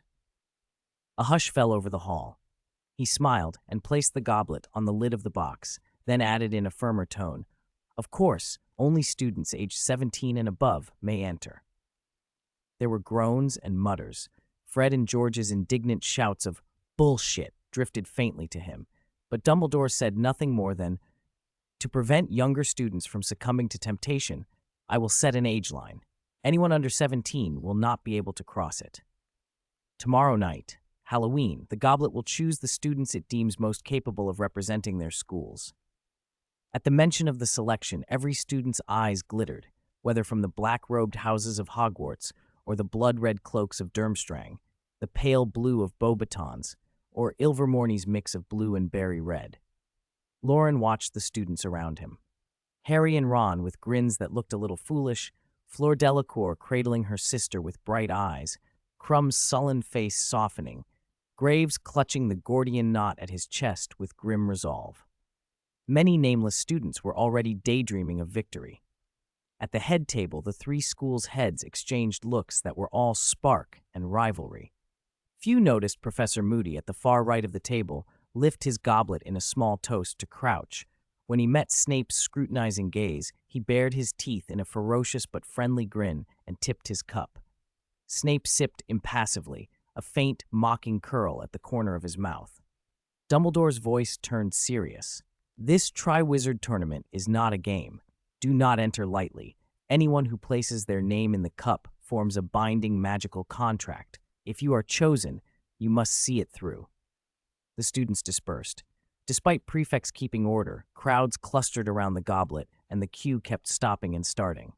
"An age line?" Fred said, grinning. "I can think of 3 ways to beat it in a minute. We've got ingredient potion, levitation charms, and transfiguration tricks." George draped an arm over Harry's shoulder and shook him. "You look tempted, Harry. Want to buy ingredient potion? 20% off. 2 galleons."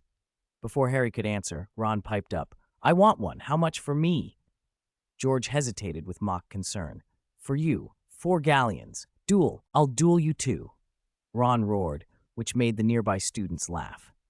The Durmstrang party and their headmaster glanced over. Karkaroff caught sight of the scar on Harry's forehead and froze. The Durmstrang students crowded to stare, whispering among themselves. As the laughter died down, Hagrid and Madame Maxime strode through the middle, their towering figures blocking the view between the groups. "Don't worry, madam. I'll take good care of your horses. I've done this sort of thing before," Hagrid boomed. Maxime inclined her head with a polite smile. "They'll need strong hands. I had my doubts at first, Hagrid, but I think you're the right person." Hagrid, in a suit and tie, flexed enormous arms with a grin. "Yes, I've the strength. By the way, these horses only drink pure malt whiskey," Maxime added casually, casting a sweeping glance over the students. Her gaze lingered for a heartbeat on Loren. Black hair, dark eyes, before she moved on. Loren and the others watched them go. Hermione, watching Loren's casual confidence, bit her lip.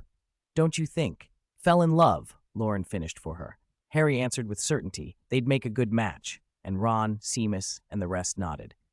Karkaroff had already stalked off, evidently unnerved by Moody. Principal Fontana smiled and led the Ilvermorny students away. Loren and Hermione drifted behind on the stairs. He pulled at some jerky from somewhere. Was his stomach enchanted with undetectable extension charm? Hermione stared as he chewed. He offered her a piece. She accepted and chewed slowly. "Mr. Crouch is here," she said at last. "I'm worried about Winky." Loren kept chewing. "I am too. I'll find a chance to scare her again." Hermione hesitated. "You said you had something for Dobby to do tonight. What is it?" "Heh, want to know?" Loren leaned close in a conspiratorial whisper. Hermione made him promise to keep it secret. Loren whispered something indistinct, and she, expressionless, scratched her ear and then seized the rest of his jerky. After the feast, the blue-white flames of the goblet burned in the student's memory. In the boys' dormitory, talk of the tournament continued late into the night. Ron and Seamus spun elaborate fantasies about being chosen, building them out until sleep finally thinned their voices. Loren drifted off while the whispers still echoed in the room. The dormitory quieted. Only a cold wind sighed outside, and the long, even breaths of sleeping boys matched the sound. In the darkest hour before dawn, a cool draft brushed Loren's ear, and a soft voice called, "Sir, Mr. Morgan." "Wake up, Mr. Loren Morgan." Loren opened his eyes. The dormitory was pitch black. Moonlight slanted through the window and outlined a thin, small figure by his bed, eyes large and green. Loren put a finger to his lips, "Shh," and rolled out of bed. He crept through the portraits and down to the common room, where Dobby waited. "Has anyone been to the hall?" Loren whispered. "It was Professor Moody who went in the middle of the night," Dobby said, barely breathing. "I hid behind the marble staircase after seeing your message on the plate. I even got into a suit of armor. But Professor Moody heard a little sound when he left and thought it was a ghost or Peeves, so he didn't look closely." Loren nodded. They moved down toward the great hall. "How did you know the house elf for that table position was you?"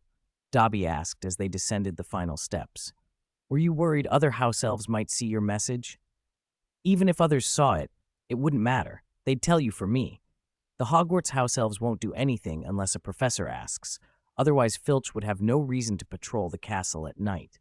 And besides," Loren smiled, "I've noticed the food I like always ends up near me. At the start of term and at the end of year feasts, I can summon food by tapping my plate faster than others." He looked at Dobby. "Who else could it be but you?" Dobby dropped his eyes shyly. "Is Winky all right? How is she?" "After you left, Winky cried for a long time. She was too frightened to go to McGonagall or Dumbledore. In the end, she begged Dobby to speak to Headmaster Dumbledore about her wages. She bought a pair of woolen gloves over the weekend, on Dumbledore's suggestion." Loren said nothing. "Do you know Mr. Barty Crouch is here?" he asked. "Dobby was responsible for the menu at the head table tonight, so Dobby knows. Winky probably doesn't yet." Dobby hesitated. "But even if none of us tell her, Winky will find out." "You can tell her today, but tell her for me. If she dares to approach him or act on her own, she will never return to the Crouch family in this lifetime." "Yes, sir." They reached the first-floor corridor and stood at the door into the hall. Loren told Dobby to wait outside and pushed the wooden door open. In the center of the room, the wooden goblet sat on its box, its cold blue-white fire casting a ghostly glow. Around it on the floor, a thin golden line traced a circle of some 10 feet in radius, faintly luminous. Loren studied the goblet and that age line.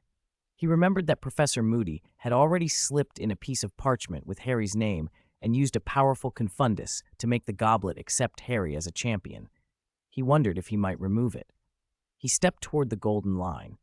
A faint repulsion pushed at his feet, not strong at first, but as he leaned further, the force swelled and shoved him back until he stumbled. He circled the line, thinking. If Dumbledore had created this protection, was it a single spell or a weave of enchantments? If it were alchemy or a collection of detection circles, it might read physiological traits, bone age, pupils, reflexes. Fred and George's potion couldn't beat it, so either the line didn't check only the body, or it detected something more than that. Detecting the soul would be messy. Searching memories doesn't seem Dumbledore's style. Loren muttered. Then his eyes brightened. It must be magic. His own magic had changed strangely in the months since the Book of Abraham. After several surges, his magic was no longer that of an underage student. He only needed to disguise himself physically. He remembered the first time he'd seen age-disguising Transfiguration on Dumbledore during his first year's Christmas holiday in Albania. Loren drew his wand and tapped himself. Ripples passed over his skin. His bones thickened, his skin loosened slightly, and a handsome stubble sprang up on his chin. He moved again, and this time the golden line did not shove him back. He crossed it and walked to the goblet. He floated up and leaned over the cold flames. 2 slips of parchment drifted in the blue fire. One of them carried his name, written in his own hand, Loren Morgan. Gentle flames flickered slowly. Blue and white light braided together, but never quite merging. After centuries, the relit fire bloomed in an old, rough wooden cup. The flames didn't burn, they were only faintly warm. 2 palm-sized parchment slips lay against the inner wall of the cup, their jagged, uneven edges as if torn off in haste. The flames nudged the slips, and the hastily scrawled handwriting gleamed up at him. It made sense that the man posing as Professor Moody had thrown Harry's name into the Triwizard Cup. Voldemort needed Harry's blood for his resurrection.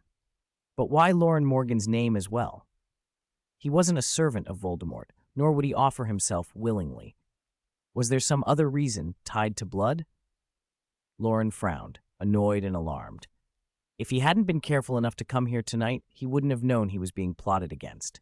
He leaned closer. The blue flames warmed his face but didn't sting. On the inner wall of the cup, faint, minuscule writing ran in spirals and around the base, not only in English. These were the contracts and rules the 3 schools had etched centuries ago.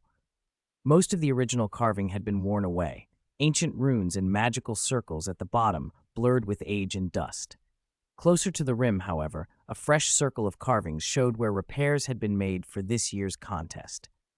The Triwizard Tournament, grand as its origin was, had been little more than an invention of 3 schools long ago to encourage magical exchange. Its magic was not deep, and its workings were well documented. Repairs were straightforward, which also meant the cup offered little resistance to outside interference. From the residual magic around it, Professor Moody's Confundus charm was crude and simple. If that was the case, Loren stared at the slip with his name. He extended his index finger and let a measured thread of magic flow from him, carrying his will. It slid into the blue flames and down to the bottom of the wooden cup. Perhaps the cup was still dazed from the Confundus. Perhaps it simply had no defense against a deliberate hand trying to reclaim an entry. Under Loren's control, the slip with his name lifted. With a small thought, it rose, spinning as if on a breath of air, and the flames eased to let it out. It floated into his palm. The paper was warm, warmer than the flames. His name was on the front, Hogwarts on the back. Loren let it hover, then flicked it away.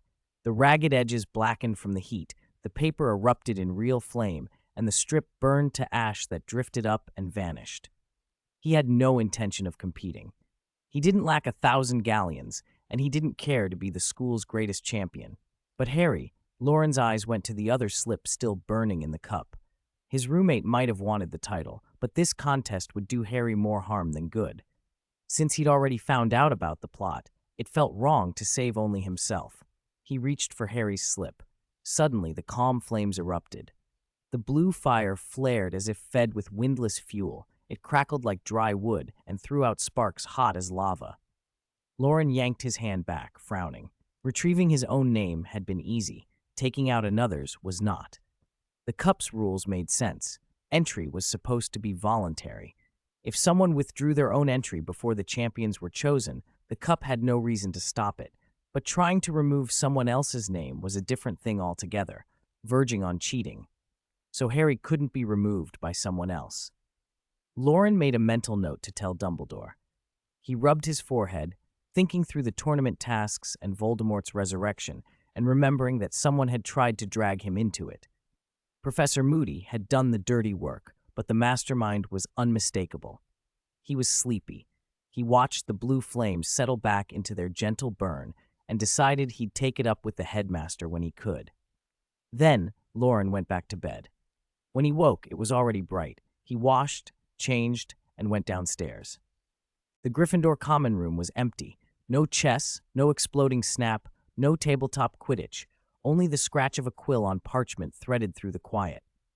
Hermione sat in her usual spot by the window, a basket of scones beside her notebooks and reference books, the faint scent of baked wheat hanging around her.